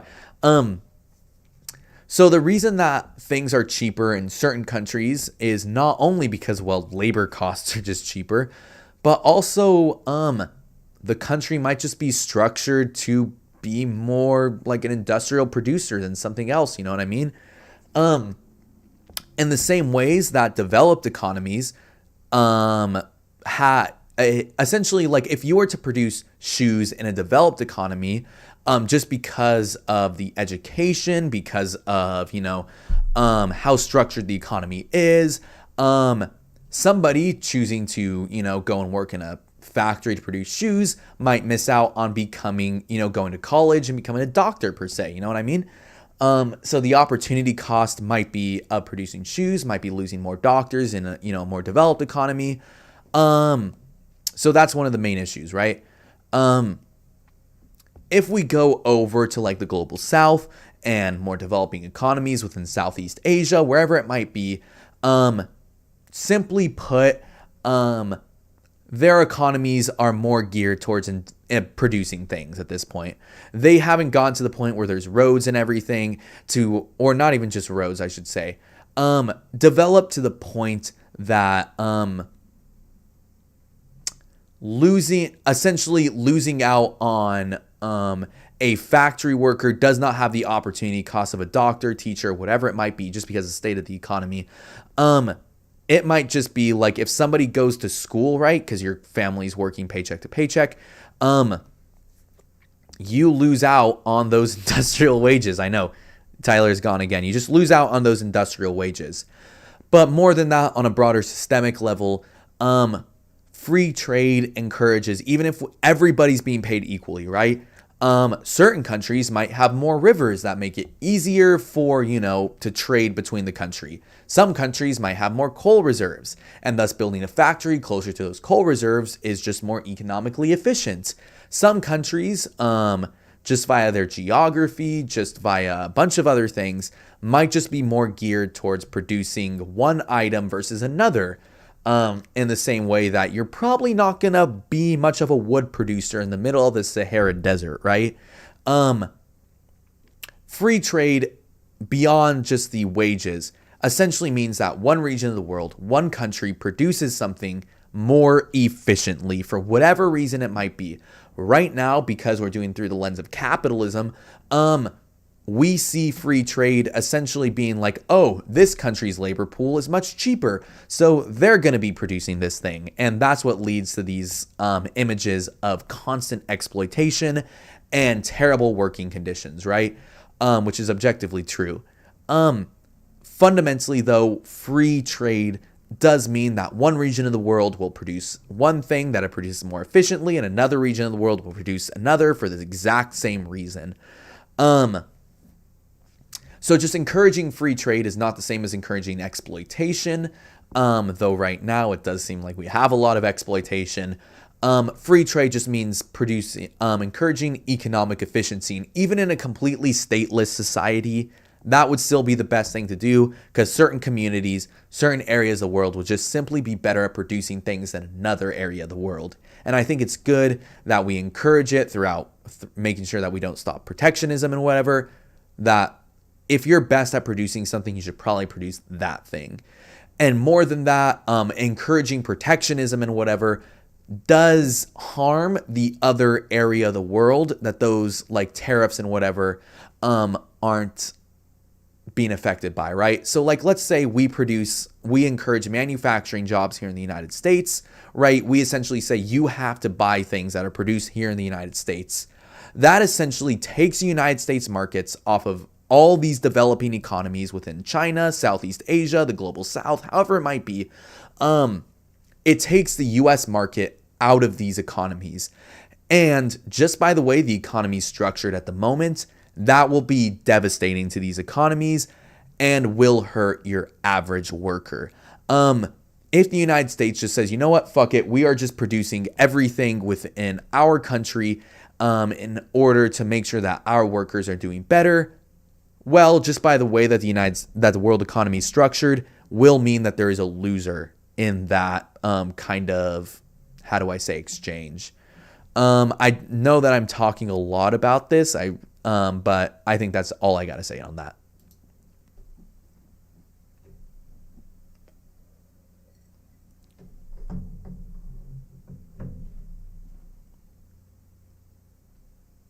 Yeah, I totally get what you were talking about, keeping the money in circulation and not keeping it going throughout the world so everybody gets to have that good old economy. Even though right now it's definitely not in a good state with the kids in the factories and stuff. And it's hard to explain to some people too, that people talk about like, oh, I'm not going to buy from China because like slave labor, which is, like sweatshops, but that's where you really get into like this Westoid stuff, which is really depressing when I try to like explain to somebody that like we still have sweatshops in America, and people just seem to be completely oblivious to that fact. Like, even if you see a Made in USA thing, there's probably like an undocumented person who's like putting in a lot of hours at like, like maybe like $4 an hour just because that's all they can get. And that's where I really start to get depressed, when you just realize how numb people are to like the shit that even just happens in America. If you just want to be like a total Westoid and not worry about the rest of the world, even then they're just so like oblivious to all the stuff that happens here. Yeah, I completely agree with that. I think like sometimes we get way too caught up in just focusing on like the Western issues, when like, I mean, we are a globalized economy. We're a globalized world. What decisions we make here affect the rest of the world. But yeah, even things that are produced here in America have tons of issues to it. They might use undocumented labor. I mean, look at a lot of farms throughout California and everything. But a point that I want to add to that is that sometimes I feel people, when we're talking about the effects of, these systems, in the sense how terrible like working conditions are in Chinese factories and whatever, and saying that, oh, I'm not going to buy off of them because of all these like, how do I say, like the working conditions over in China, so I'm not going to buy Chinese products, is just that like, that doesn't change anything. China's not going to improve its working conditions because one guy in fucking Georgia decided they're not going to buy Chinese products. More than that, simply by the nature of the system, by buying products made off of slave labor is cheaper, just cheaper. And because of that, within the yes, indeed, Sean, thank you for showing us off your iPhone 12, showing us what it looks like. But essentially everything we buy is made off of like either really exploited labor in a developing country, or just like, off of other very immoral things that might happen here in the United States. Look at Tesla plants, for example. May I interject real quick? Yeah, for sure. I just wanted to say, Sean, that's a fat ass phone and it's unnecessarily big. I'm getting the iPhone SE because I'm cool. Oof. It was merely a point on the slave labor, but now everybody's hating on my phone, which means it was a good purchase. No, now you just have two things that I dislike you even more for, Sean. So massive L. Plus L plus ratio plus you're white. Well, what's the other big thing that you don't like about me? Drama alert, Evans News. You're racist? No, I'm just kidding. Plus you're white. I'm totally not talking to you on a Dell laptop that was probably made in China with headphones made from Sony, who probably don't make stuff in the US, with my Samsung TV on in the background. Yes, indeed. I guess that even furthers the point of like, I feel like sometimes when we get to like, oh, I'm not going to buy things from X or Y company, even not based upon like whatever country it's made in. I don't really care. But like even from a company, I mean, like not buying Amazon product because of how shit they treat their workers. The main reason is that like, because of how cheap these products are, well, just it's in your average person's best interest to buy, say, a cell phone made in terrible working conditions, or buy a pair of sneakers made, in terrible working conditions by extremely underpaid workers, because, well, they're just cheaper. Simply put, they're just literally cheaper than buying something made off of ethical labor. It's just more expensive to use ethical labor. And because of that, how do I say? I think there's systemic issues incentivizing people to buy these cheaper goods. And because of that, simply saying, oh, I'm going to boycott Chinese goods, which is stupid unto itself, kind of affects lower classes more. It is simply cheaper to buy these products. And because of that, if you're poor, you're going to buy these products. This is one of these systemic issues with like trying to fight horrible working conditions in these developing countries, or even here in the United States, is that, well, simply put, people are still going to keep buying these products, right? People are still going to be buying Amazon products, buying Nike shoes, however it might be, because, well, that's in their best interest. It's best to buy these cheaper goods. It's best to buy these how do I say it?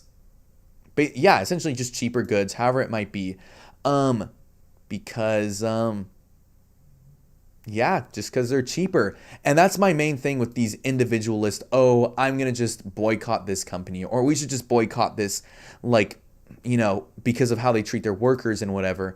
Like, we need governmental systemic solutions to these issues in order to really solve them, because simply boycotting these companies isn't going to do anything, because at the end of the day, no matter what, people are still going to buy them.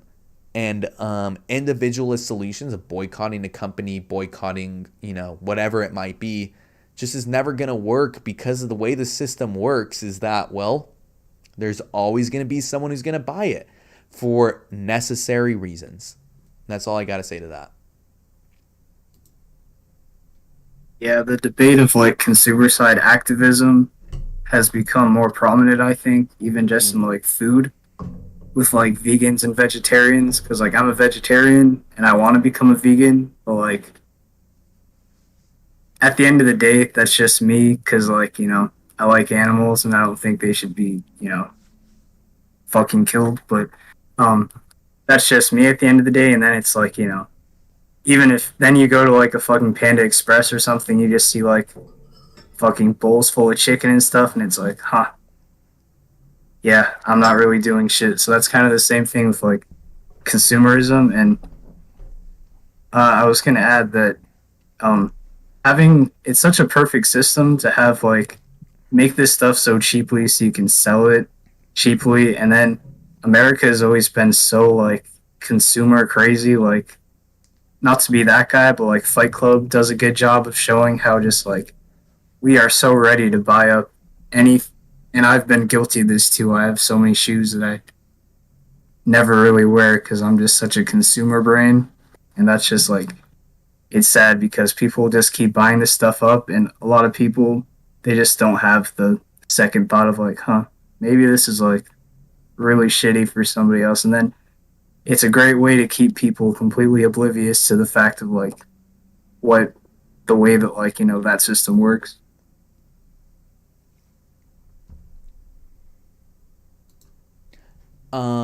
I have some stuff to add to this, but before I add to this, anything to this, does anyone have anything they want to add?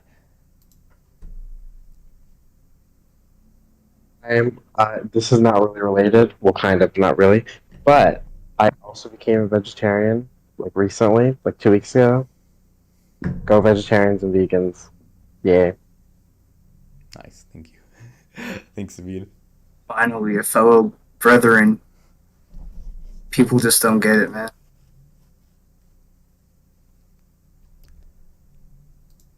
So to add, I think like the vegan vegetarian thing is the best reflection of systemic issues versus personal advocacy.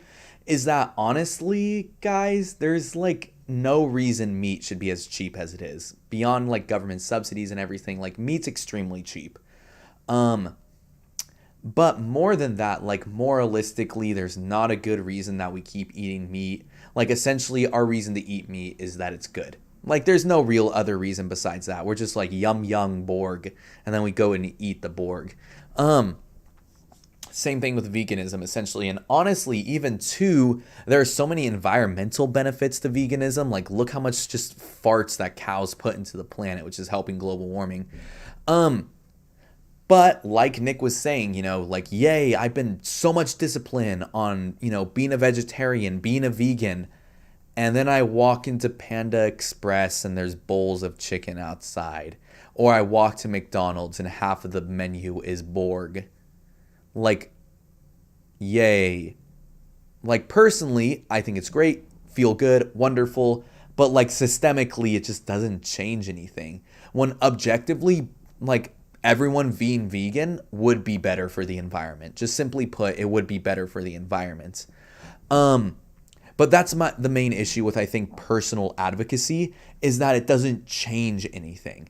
It just, like, it makes you have less of a carbon footprint, but it won't change the world. This is why we need systemic, changes. We need systemic changes to labor laws. Simply boycotting a company will not change the labor laws because the system has it so that you, like, still people rely on Amazon, Target, however it might be.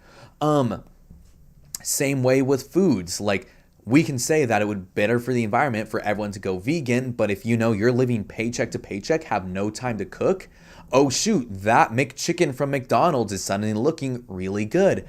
Oh, you have a family of 5 to feed and you don't have time to cook up or can't afford the calories to cook for them. Oh shoot, suddenly a bunch of Happy Meals from McDonald's are cheap and effective way to feed your kids.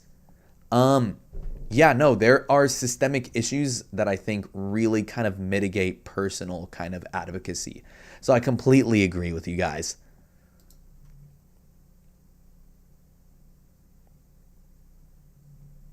I have to find some way to spice up the conversation. And it sucks because it's just like so hard to communicate that to people sometimes. Because like people will say like, "Oh, people are so fat. Lol, just like don't go to McDonald's." It's like, well, that's all I can afford, and it's like, and not to mention like, we really don't learn shit about like nutrition in school or anything. But it's just that's like the main point, is that so many people just don't understand that like a lot of things lead to different things. It's not like just cause and effect for like two different things, which is kind of like similar to like CRT in schools and stuff like that, and systematic racism. And so it just sucks to be able to see this stuff like so clearly, but then you try to explain it to somebody and they just seem like totally resistant to acknowledging it.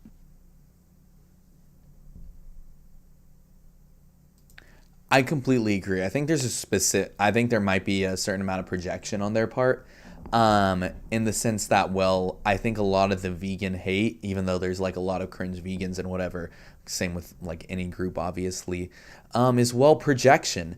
I think one of the best debates that I saw on like a veganism thing was debating the morality of veganism, and there's just no real good moral like, how do I say, argument against it. I'm saying this too. I'm not a vegan. So take all what I'm about to say as you will. But like, there's no good moral argument against it besides, well, some people simply can't afford to go vegan. But beyond that, it's like, there's no good moral argument to keep eating meat and slaughtering animals for like our consumption. We're at a point where we grow enough food that we can feed the world. Like, we don't need animals to supplement those calories. Like, it would be healthier, less cholesterol, all this kind of stuff. But yeah, I think, anyway, what I was trying to say is that, like, morally, there's not a lot of good arguments against veganism. So I feel there's a certain amount of projection on a lot of people who hate vegans part. So yeah, I think a lot of it's just projection, in my opinion. That's all I got to say to that. Yeah, it's definitely projection, like just straight up stubbornness, I think, too. And I recommend anybody to go and watch the video by Mark Rober where he talks about like Beyond Meat, and he shows like a thing where he's next to this pool, and he shows that you can have like, I think I was telling Sean about this too, but you can make like a week's worth of burgers with the amount of water in the pool, but then you can make like multiple months worth of like peanut butter sandwiches for the same amount of water, which is really like a great way to visualize how much resources we put into growing meat with like definitely not as much as we should be getting out of it for like the effects of it, like Evan was saying.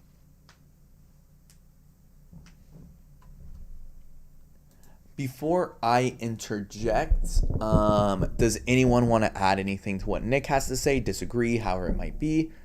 I saw you shake your head, Simeon. Sean? I'm falling asleep. No, I don't have much to say. I'm just a listener at this point now. Understandable, Sean. If you want to say goodnight, go sleepy bye, rest your weary head, as one might say. You can feel free to go and sleep. Don't worry, we will not be offended. Don't worry, I promise. Good night. Good night, Sean. Sleep tight, my friend. It was a good talk, and this was fun. So yeah, take care, guys, and thanks for doing this, Evan.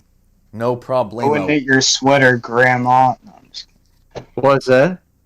I said, go and knit your sweater, Grandma. It's 12:30. Sean, it is 3:30 where Simeon is. That's true. That's true. I don't know. I'll go knit my sweater. All right. See you guys. See you, dude. Have a good one. But yeah, no, I suppose now that Sean's gone and we all mourn his departure, yeah, I do believe that I guess that sometimes, and I think this goes beyond veganism too, are kind of personal kind of attacks to systemic issues, goes beyond veganism, in the sense that we kind of, how do I say, do this with environmentalism too. Think about it, like when you're like, you care about the environment, you're drinking your coffee through a plastic straw. So, like, how much do you actually care about the environment? Meanwhile, an oil company's pumping like millions of tons of CO2 in the atmosphere in like a day.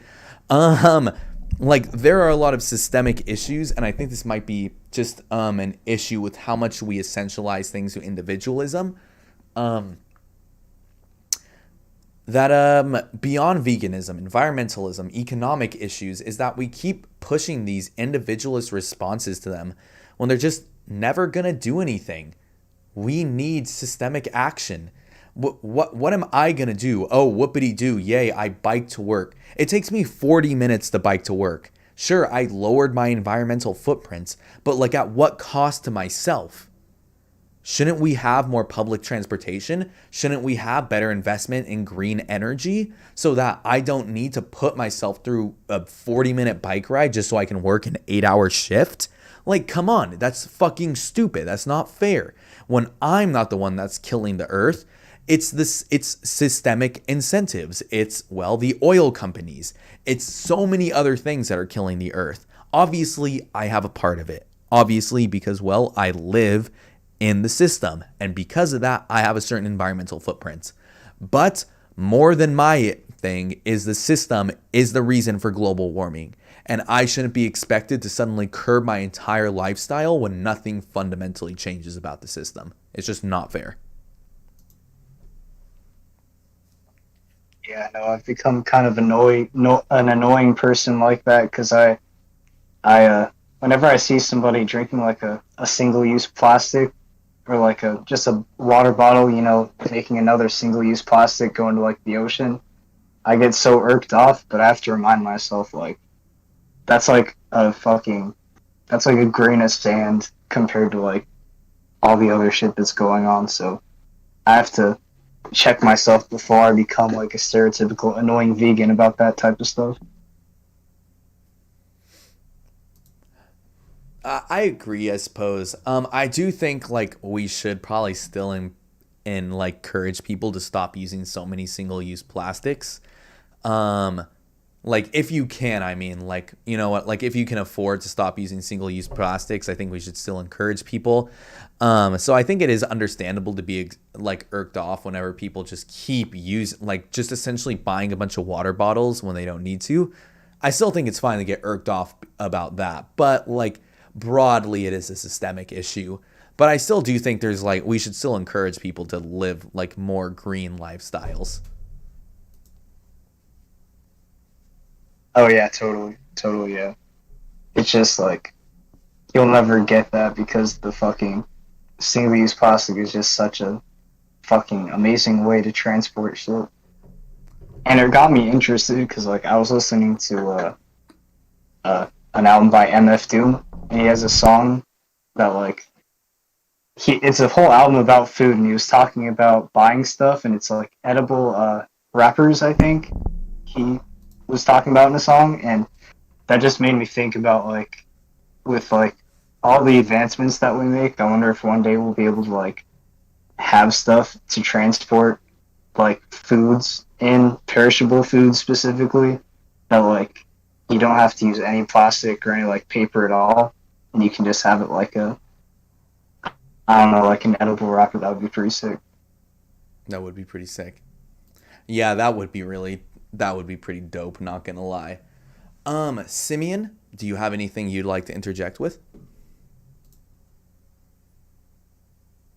Not very high, but yeah, I agree with what you guys said.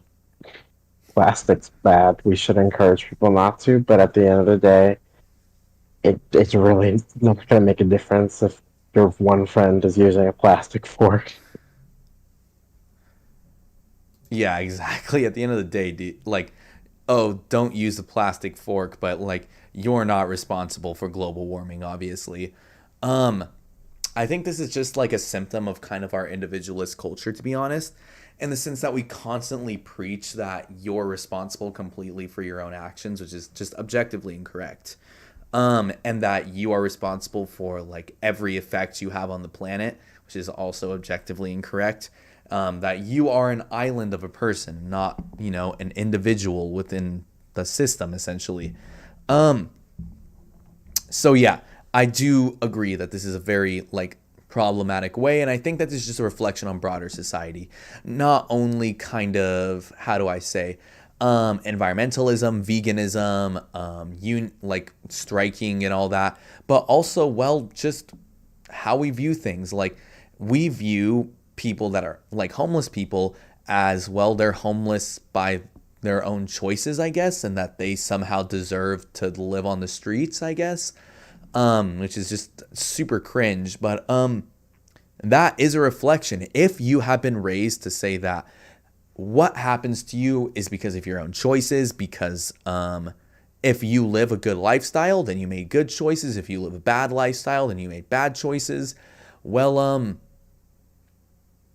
that does imply that homeless people did it to themselves, essentially, and that they deserve it, and that there's nothing that we can do.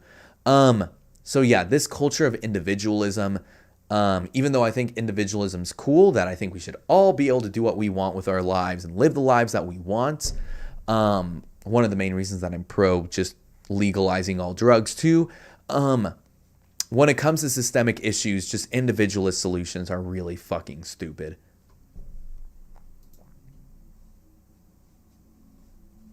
Man, that reminded me of, I came back from like a camping trip. I think it was like right before the semester of college started or something, and it was just like on Twitter or whatever that like Oregon just fucking decriminalized like every single drug, and immediately everybody was like, well, it's just gonna be a bunch of addicts over there. But it's like, it was so shocking to see something like so obvious, I guess, to like, you know, a person who understands that treating it as a, treating it instead of being punished for it in a state, and it's like people were just immediately just like so quick to write it off. Exactly. And anyway, that's just reminded me of, and it was just kind of sad to see that response to something that like should be happening. But at the same time, it's like, if you don't have the, you know, the centers and stuff, like the funding to support the treatment, then at the same time, it's like, you don't want to see states decriminalize stuff without the proper, you know, steps taken to carry out the treatment for all these people who would not be locked up anymore. Yeah, I completely agree with that. Both sides of that. I remember when I first learned about San Francisco essentially giving out free needles to people that were using heroin. I was working at a liquor store at the time, and my boss was absolutely fucking furious about this. He thought it was the stupidest thing ever that we were encouraging people to use heroin, but like, people are using heroin for reasons that are beyond just like heroin's illegal, yet people are still using heroin. Like, why is that happening?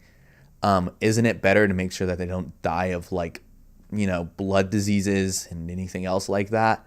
That like, if they're going to use heroin, like, it's better that they don't die than, you know, they die. And then you're just like, well, they decided to use heroin, so they did it to themselves.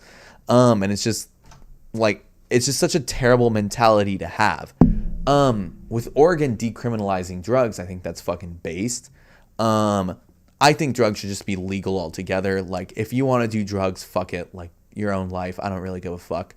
But more than that, I just think that like, our obsession with drugs being a way that will make everybody addicts is just obviously a product of propaganda, in the sense that we've been propagandized to believe that drugs are going to make us, you know, essentially zombies of our formal selves. And that's just not how it works, obviously. I mean, oftentimes, like, when I'm talking to people that are super high, while obviously they're high, and you can tell that they're high, don't get me wrong, they still are able to keep up with the conversation. They are still able to, you know, use their fucking brains. It all depends on the drug, of course, but like, at the end of the day, like, they're not just like how we view druggies, essentially, as like people that are always just scratching at themselves and like essentially just always committing the murder because they did a line of cocaine. That's just not how it fucking works.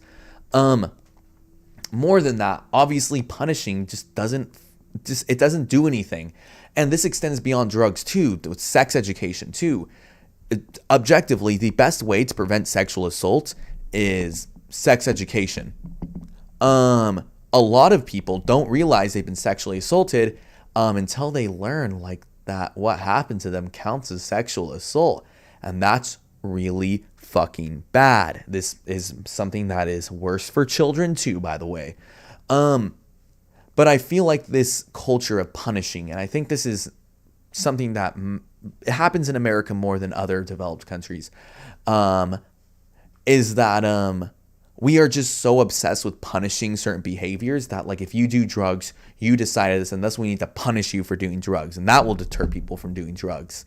In the same way that, like, if you have sex, you will go to hell, and that will somehow deter you from having premarital sex. When nope, people are still gonna fuck. So let's deal with the fact that people are still gonna fuck. Let's deal with the fact that people are still gonna do drugs. So that way they don't, overdose because there's no proper care for people that do drugs.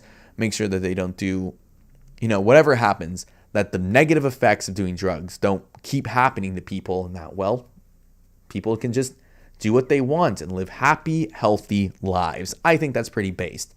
But instead, we're just like, let's just punish people, and that will teach them. That'll teach them not to do drugs. Oh, you had sex and got pregnant because of that. Maybe you shouldn't have fucking sex. So you get to keep the baby. So yeah, that's just my take on that. The absolute state of sex education is so fucking garbage. Like, Absolutely. at Maze, I never even saw the birthing video. Neither did I.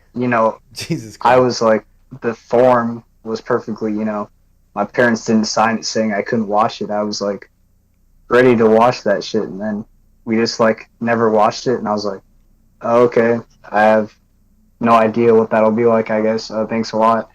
And so all we got was like Mr. Parado in like elementary school at Sunny Slope telling us about like, yeah, you get a boner sometimes, and like yeah, you can masturbate. Yeah. That's about it. But it's so sad how fucking even that like bare minimum doesn't even get taught in most schools in like the I have arrived. This is weirder yes, parts of the it is. US. Welcome, Like, Serena. they're to just the fully chat. all I about keep not looking at abstinence chat. and like, I'm really sorry. if you don't teach these people about sex and having it like with protection and stuff, then you're gonna have a lot of teen pregnancies, which they end up having. But then when they have their kids at like 17, they're gonna raise them saying the exact same thing, and then the cycle just continues, and it's so fucking crazy. And the show on Netflix called Sex Education, that shit would be hella based if you put what they learn in school. I'll just say that.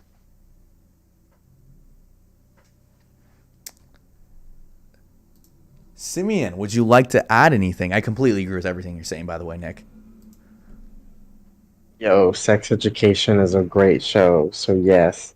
Um, but yeah, um, I did a speech on this for like public speaking or whatever last semester because I wanted to do it on like the state of sex education in America, and it's really just terrible. Yeah, like most states is just abstinence only, and then for the most of the states that aren't, most of those are just like, yeah, sex is a thing,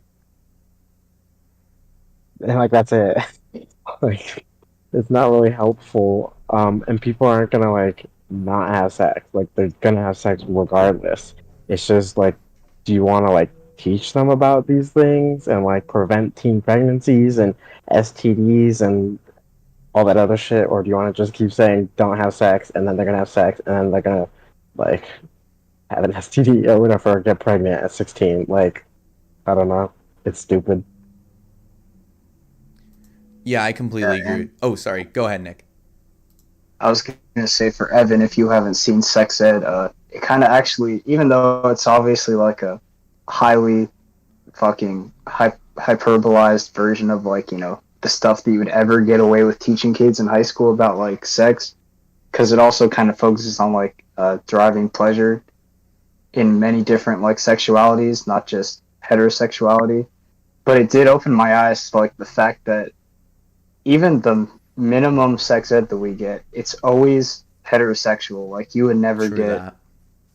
any perspective from like a lesbian or something, you know, from like a in that class, it would probably always be just purely heterosexual, even if you get like the bare minimum. And then, like we said, some people don't even get that. So it's like just the absolute state. It's not only like not even happening, but even if it did happen, it's like 80 years behind society. Absolutely.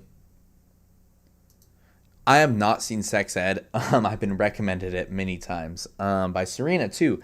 I may or may not get to around watching it. I suck at like actually watching Netflix shows.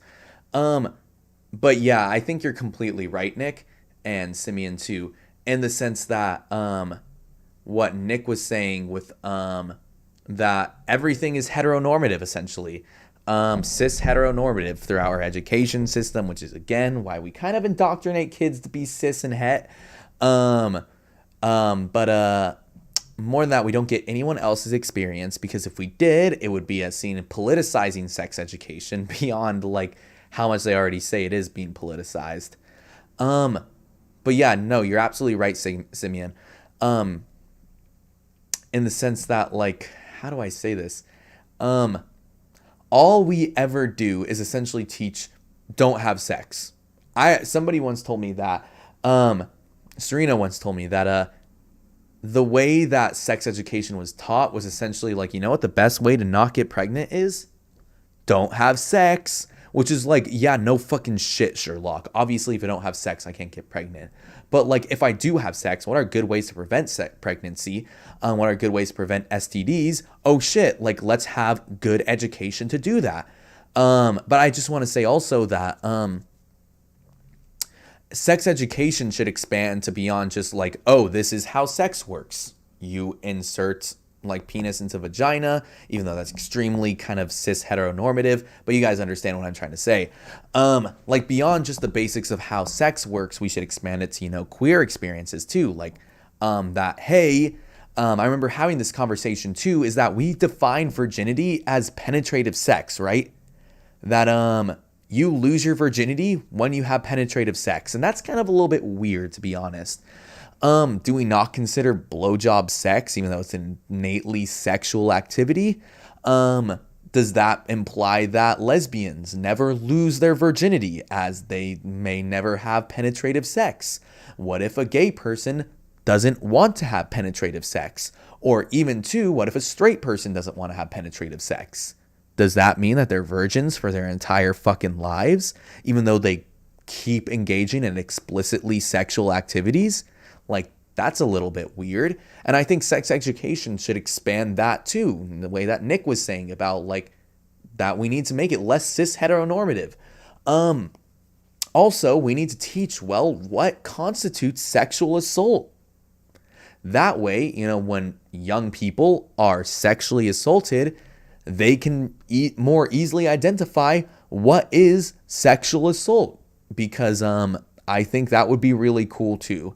Expanding, not necessarily expanding definition since it's already expanded, but teaching people what is sexual assault, I think is really cool.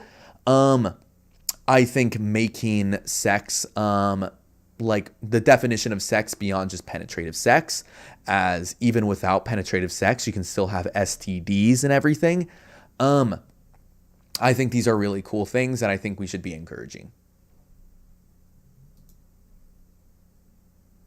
I totally agree with the idea of like expanding it a lot to sexual assault and different different perspectives, because I feel like if you can kind of like try to explain this stuff to kids, then maybe you could, depending on like, you know, their household situation and everything, possibly you can get a little bit of a head start on like making people who, you know, think that they might be transgender and like, you know, non-binary and stuff like that. You could probably save a lot of like dysphoria that they would have, because like, you know, a lot of trans people end up committing suicide and shit like that, which is obviously devastating. And so it makes me think that, you know, you could probably start dealing with a lot of like the mental things that would happen later in life if you got a head start on it, because then kids might realize that they were sexually sexually assaulted when they were like little kids, because fucked up shit like that just happens, and so Yeah. they could get the help that they need along their, developing years, so that when they're adult, they're a lot more, comfortable in their own skin, and they don't feel like, they don't have all these conflicts in their head. And I feel like that could also happen for like people who are gonna like transition, and feel dysphoria in their everyday life, and they, can't deal with it, so they just anyway, they can get the help that they need a lot faster if you expanded it to those things. I agree. I completely agree with that. Like, I think sex education should expand its definition, but also like teaching like everyone that, hey, yo, it's okay to question your gender identity, I think is really cool, because it shows people, especially from a young age, when they might still be questioning their gender identity, that it is okay to do that, and that there are ways that we can help you understand yourself, and that we can, give you the, how do I say, necessary, I guess not, I don't know what the word I'm looking for is, but, just essentially be more supportive, I suppose. So yeah, I completely agree with you, Nick, that that's a really cool thing. Simeon, did you want to say anything? I think pretty much summed it up perfectly and shit. I agree with everything. Yeah, I think just expanding sex education and just like not teaching kids that you can only be one of two genders. I think this is really cool too, honestly, from a younger age, at least with the genders. Just with gender theory and all that kind of stuff. Maybe not necessarily like giving sex education from like the time you're in kindergarten, perhaps, though. What I'm trying to say is that, especially me, who has been, this is definitely projection on my side, so just getting the mask off right away, is that I definitely came of age thinking essentially that gender and sex were the same thing. I had to learn this by, watching YouTube videos, however I learned it, essentially. And because of that, accepting that sex and gender are different things was something that I had to make myself do, and listen to arguments on why it is that way. And then, with pronouns, having to check myself on pronouns, and just slowly but surely just accepting that people's gender identity is what they identify as, right? That is coming from me, who was raised and kind of taught that sex and gender was the same thing. And that was kind of the work I had to put in when I became older, essentially. I think that teaching kids when they're young, and I mean young, like kindergarten, first grade and everything, that is okay to be a gender besides boy and girl is really good, because it kind of makes it so that nobody has to kind of go through the process that I went through. I don't think you should just have to learn by research and everything that sex and gender are different things. I think this is something that we should just accept from the get-go. And I think, teaching kids that sex and gender are different things, and it's okay to identify as something that's different than your birth sex, is a really good thing, just, because of all the reasons that I laid out.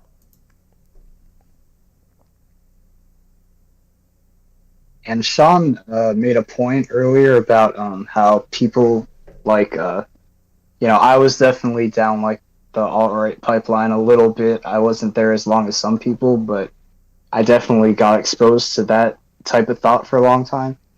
And he made the point that, me and Evan, I don't know about Simeon, but we kind of, we went on that course correction because we realized that, this isn't a great place to be, just like hating everybody. And so Sean made that point, but I think that that's simplifying it quite a bit, because when you get down that pipeline, you can really, it takes a lot of work to correct yourself, and Definitely, completely agree. And I feel like that's how, I feel like Evan said, you should really be introduced to it from a younger age, so you don't have to re-educate yourself, when you're older and you realize that your thoughts are just like very terrible for like accepting people and stuff like that. And that made me think about how we treat parents who like raise their kids, as like a non-binary essentially, and so they let their kids kind of pick their gender expression, and it's so really sad that like people just kind of view that. And Evan was saying it earlier that like that's almost like people just view that as brainwashing your kid into thinking that they're not, the gender that they were assigned when they were born. And so that's like a significant like example of how of like a major social issue with gender expression, where it's like, if you decide to give your kids that freedom, which I think a lot of people, which I think everybody should do, you're essentially viewed as like a weirdo because they're like, well, you're trying to brainwash your own kid. I completely agree with everything you just said. Simeon, did you want to add anything? Yeah, I think all of this is important. Dude, I was gonna say something I forgot, but um, I don't know. I think one thing that some people like misunderstand with and this applies to like sex education too, but like sex education, um, like gender stuff, whatever else, is that like we don't necessarily like by teaching people about these things, we're not like telling them like what to do. Like I feel like that's something that like parents and just people in general like confuse like education with like telling kids to do this. Like by giving kids sex ed, you're not like telling them like go have sex. You're just saying if you were to have sex, here are these things. Um, and then same thing with the gender thing. Like we're not like converting kids to be like non-binary or The They trans or Them something. Army. Like we're just saying, if that's what you are or whatever, then that's sick. Um, so yeah, I don't know. That's just one thing I thought of. That's it. I completely agree with that. It's like, yeah, no, I can't. I literally think you said it perfectly. Um, I can't add anything to that. I think you said it perfectly. Um, I think that it's really cool just to essentially what you were saying is teach kids about sex ed, to teach kids about like essentially gender theory, that hey kid, I'm not saying that you do identify like that, but if you do, like that's completely okay and we are going to accept you no matter who you are. I think that's really cool because not only does that make kids, well, more comfortable in their own identity, it teaches the other kids who are comfortable in their own identity to accept people's identity no matter what it is, you know what I mean? To accept people's gender identity. And I think that's a really good thing, especially because it prevents what me and Nick were saying, where Nick used the example of the alt-right pipeline, is that you really need to work to get yourself out of that. You need to change your YouTube viewership. You need to change the media that you consume. You need to make a kind of direct effort to get yourself out of that. And I think for a lot of people, that again, this might just literally just be projection on my part, is that when we learn about gender theory and we learn that sex and gender are different things, especially when essentially being indoctrinated as kids to accept that there's only two genders and that you can only be two genders, boy and girl, and that you need to act this way if you're a boy, you need to act this way if you're a girl, you do need to kind of check yourself. You do need to change your perspective. You need to go through the work to accept these things. And while I do think, obviously, it's good that people go through this work, I think it's even better if people just grow into accepting that there's more than two genders.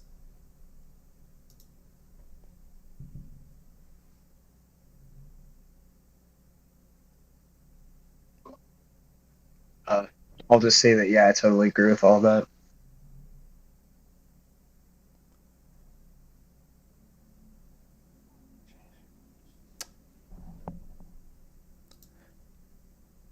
So someone just told me we also need to be more accepting of people who change their gender identity, sexuality multiple times.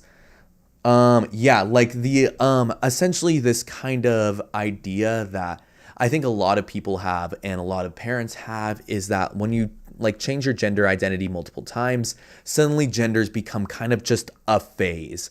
And I think this is not just with parents. I mean, think of like the way that Nick, especially if you fell down the alt-right pipeline like I did, you understand like the transphobic language people used for people that were gender fluid. They were like, oh, well, now I identify as an attack helicopter. Now I identify as a tin can. This extremely transphobic people, that language that people use. And I think that's absolutely true. We need to just be more accepting that, well, people are deciding their gender identity. And honestly, they might change their gender identity or just be gender fluid. And we just kind of need to accept that as fact. We just need to accept that. I think, and this expands for even people on the left, that a lot of people just don't kind of accept people's gender identity, especially when they're gender fluid, or they might change their gender identity multiple times through their life. I think it might be a little bit of internalized transphobia in the same way that we kind of project internalized homophobia onto bisexuals, in the sense that like even people on the left will say, are you really bisexual? Like, I've never seen you with someone of the opposite gender than you are.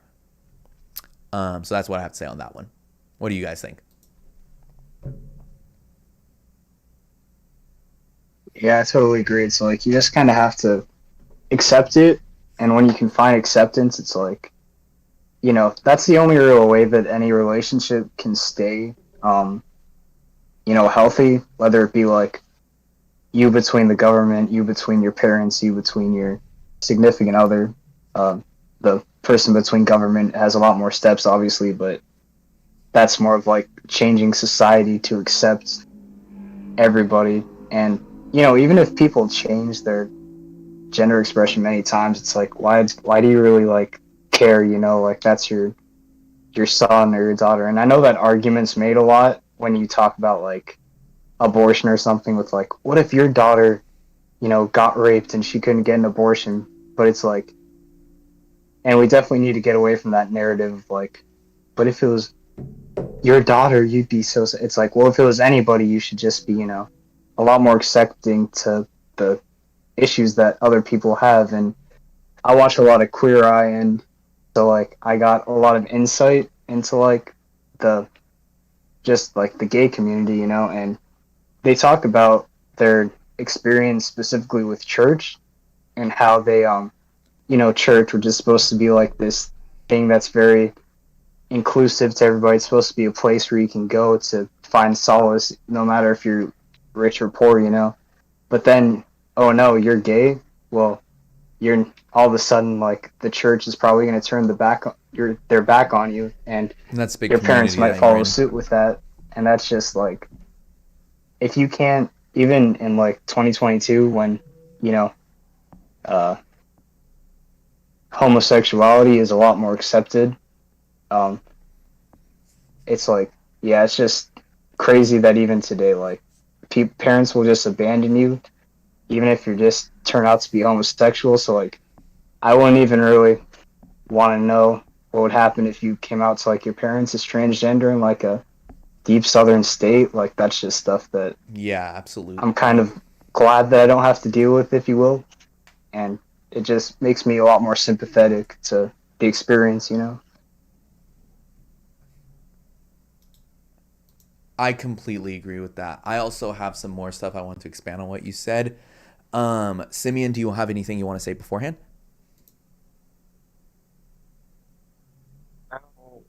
I sleepy, but that's about it. You can also sleep too if need be. Don't worry, Simeon. But to your point, Nick, on I think community's a really good way of doing that. To where even if we don't have like any explicitly anti-gay, anti-trans sentiment within law or within communities, like within church communities, for a lot of churchgoer, their church is their community, right? They're essentially raised into their church. They have a lot of church friends and all that. And if they were to come out as gay to their church friends who may have been explicitly homophobic, well, they might keep that repressed. Or especially if, like, gay, trans, however it may be, they might just keep that repressed because, well, that's like their community. And this expands beyond churches too. Like you don't just have to be in a church community to be anti-gay or anti-trans. And these kind of communal restrictions, I think, also show as a disincentivize to come out as your true self, I should say. And yeah, I think it is just really saddening that all this thing works in this way. Yeah, that kind of like small town dynamic, because like growing up in Hollister, it's pretty small, you know? Everybody's kind of in each other's business, whether you like it or not. So like that small town mentality can be applied to like, you know, communities, like you said. And yeah, that about repressing that stuff, you know, you can get into a very severe depression to where, you know, you're toying with this all the time in your minds, and you're like, just, and it's so sad to think that somebody would be scared to come out to like their own parents and to this community that accepted them, and then just get their back turned. But I should add that that's not always the case. Sometimes, just to cover all bases, I should say that, you know, not everybody is like that, and I feel like that's when you kind of know when you've truly been accepted by somebody, when it does not matter. You can talk to them about anything, and they'll still embrace you. Yeah, I completely agree. It's just kind of yeah, no, I have nothing else to add to that besides I completely agree with you. I had something else I wanted to say. I can't remember what I wanted to say. But yeah, like I know a lot of people with religious trauma in the sense that it might affect their sex life, it might affect their social life or whatever. But religious trauma is indeed a real thing. And more than that, religious trauma often extends to like you're told, how do I say it? You are essentially told, like in some churches, like if you come out as gay or bisexual or whatever, they might literally tell you that you are not gay or bisexual. And it's kind of disgusting when you think about it like that. More than that, because like there are kind of within churches and everything, because you're taught that being gay is a sin. Like Serena, for example, her dad invalidates her bisexuality, right? It's just like it's just kind of a disgusting thing. It really is a disgusting thing. And religious trauma is a real thing at that. It makes it so that you feel like you can't be your real self around people within your church. It's not something that I necessarily understand very well. I never went to church as a kid. I was raised essentially atheist. But even still, like religious trauma is a real thing for nearly every religion, right? Catholic, Protestant, however it might be. Maybe it's a little bit worse for Protestant, just how hyperbolic evangelicals are. But it is really a disgusting thing that within a community that you were raised in, within a community that you were that you came of age in, that you just can't be your true self around these people out of fear of ridicule. This is a main issue with cults as well.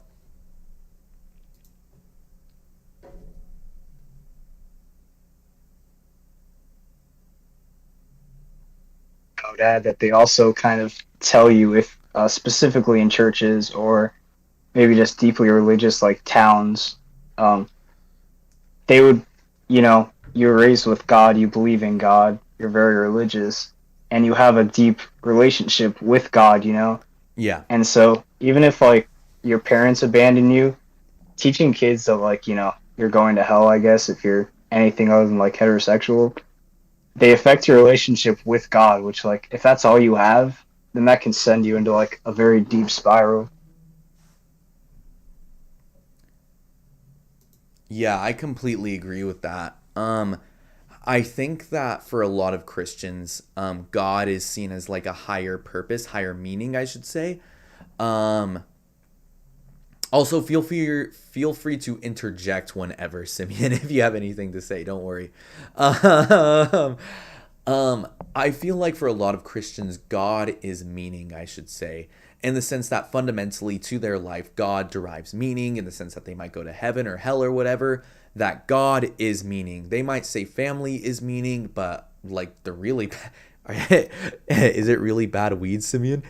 Um, Oh, this shit is great. Oh my god, I'm feeling it. oh, Wow. good shit. Good job, Simeon. I'm glad.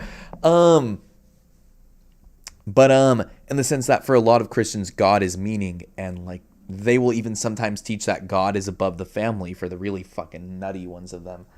I think actually for all Christians, but when I think this is just like even more philosophical in the sense that like when you take away that meaning, you feel extremely alone, especially if you've been taught that God is above the family and you find that God rejects you. Oh my fucking God, that's insane. But yeah, that's what I have to say about that.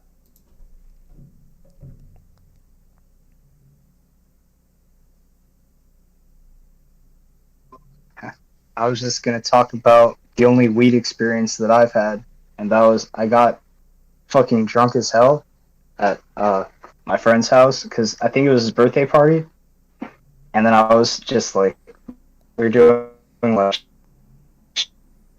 lots of like tequila and beer, and we are Yeah. playing beer pong, and then all of a sudden they're like, "Hey, we're gonna go and smoke in his car," and so I went and I took like honestly probably like 3 or 4 bong rips, and so for the first time I was like.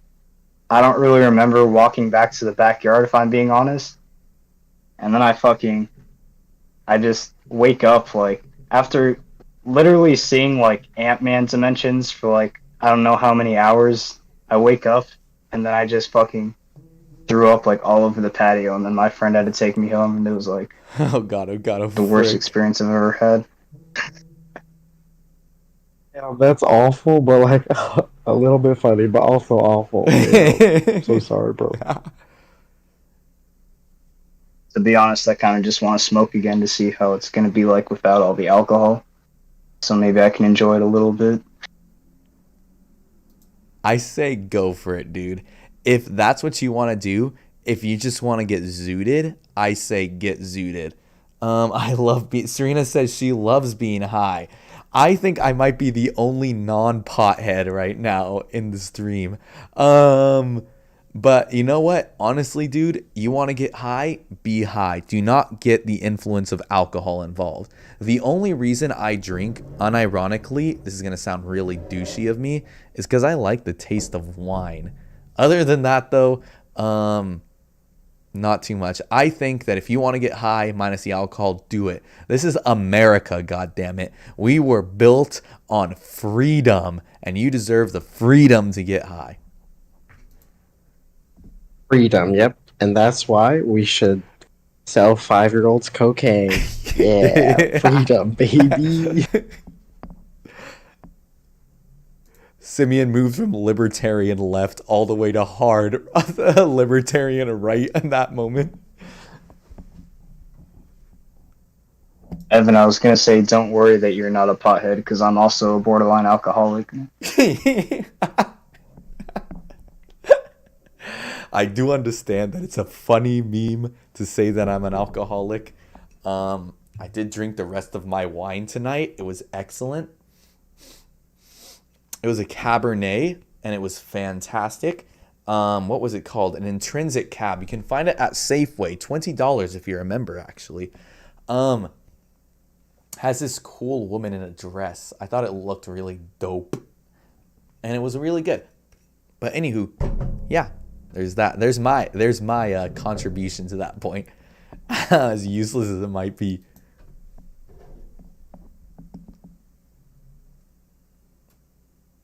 I always look for the wine brands that have like a little house or something on it because that usually tells me that, I don't know, it makes me feel comfy. You really said it makes you feel comfy. That is the best. Damn, I love you. That was great. It just feels, I love that. I love that too. Maybe I will look for that. What do you usually drink? White or red? That's where the real alcoholism comes in. It's whatever's cheapest. Good man. Yeah, no, I completely understand that. If you're ever looking to try some wine, going for the cheapest bottle is sometimes the best way to do it. Not gonna lie, just gets you a little bit of taste, a little bit of flavor, to Flavor Town, which is the bottom of a bottle.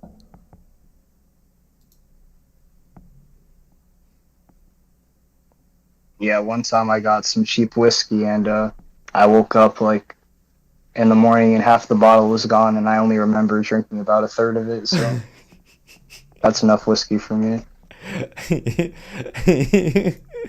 Sometimes that's how it goes, I suppose. I've never drinking that much. I don't know. I once drank almost a whole bottle of wine, but I did get pretty fucked up off of that. But it was a pretty fun night. Ooh, sorry guys. It was a fun night nonetheless. Had fun.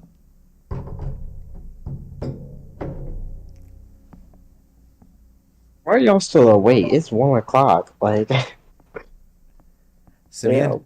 it is literally, so if it's 1:14 a.m. where I am, let's add 3 hours to that, which is really quick, just to see. Let me do some quick mental gymnastics to figure out what time it is over in the Washington D.C. to see how valid your statement is right there. Let's see, 1:14 plus 3 hours. Where are we exactly? Beep boop boop. Wait, is that 4:14 a.m. Simeon? Why are you guys up? It's 1 a.m. over there. It's 4:15 now on the dot over there. Okay, but don't you got school or something in the morning? Like, I don't know. Like, what you kids do nowadays? Watch YouTube videos all night, play Minecraft. That actually brings me to a question. Simeon, did you go to like college over there, or what's up? Way over where? Wherever Evan says you were, I can't remember. 3 hours away. Oh yeah, I'm in DC right now. Yeah, I go to school here. .com. Nice. I'm still in Hollister, sadly. Serena asked if you're coming back to Reno anytime soon. Oh no, I'm not going back to Reno. That place is so boring. It definitely is. Oh my god. I'm sorry, Serena. He's not coming back anytime soon. Cancel the surprise party for him. Maybe I'll make a surprise appearance in Hollister, though. Never know. Just saying.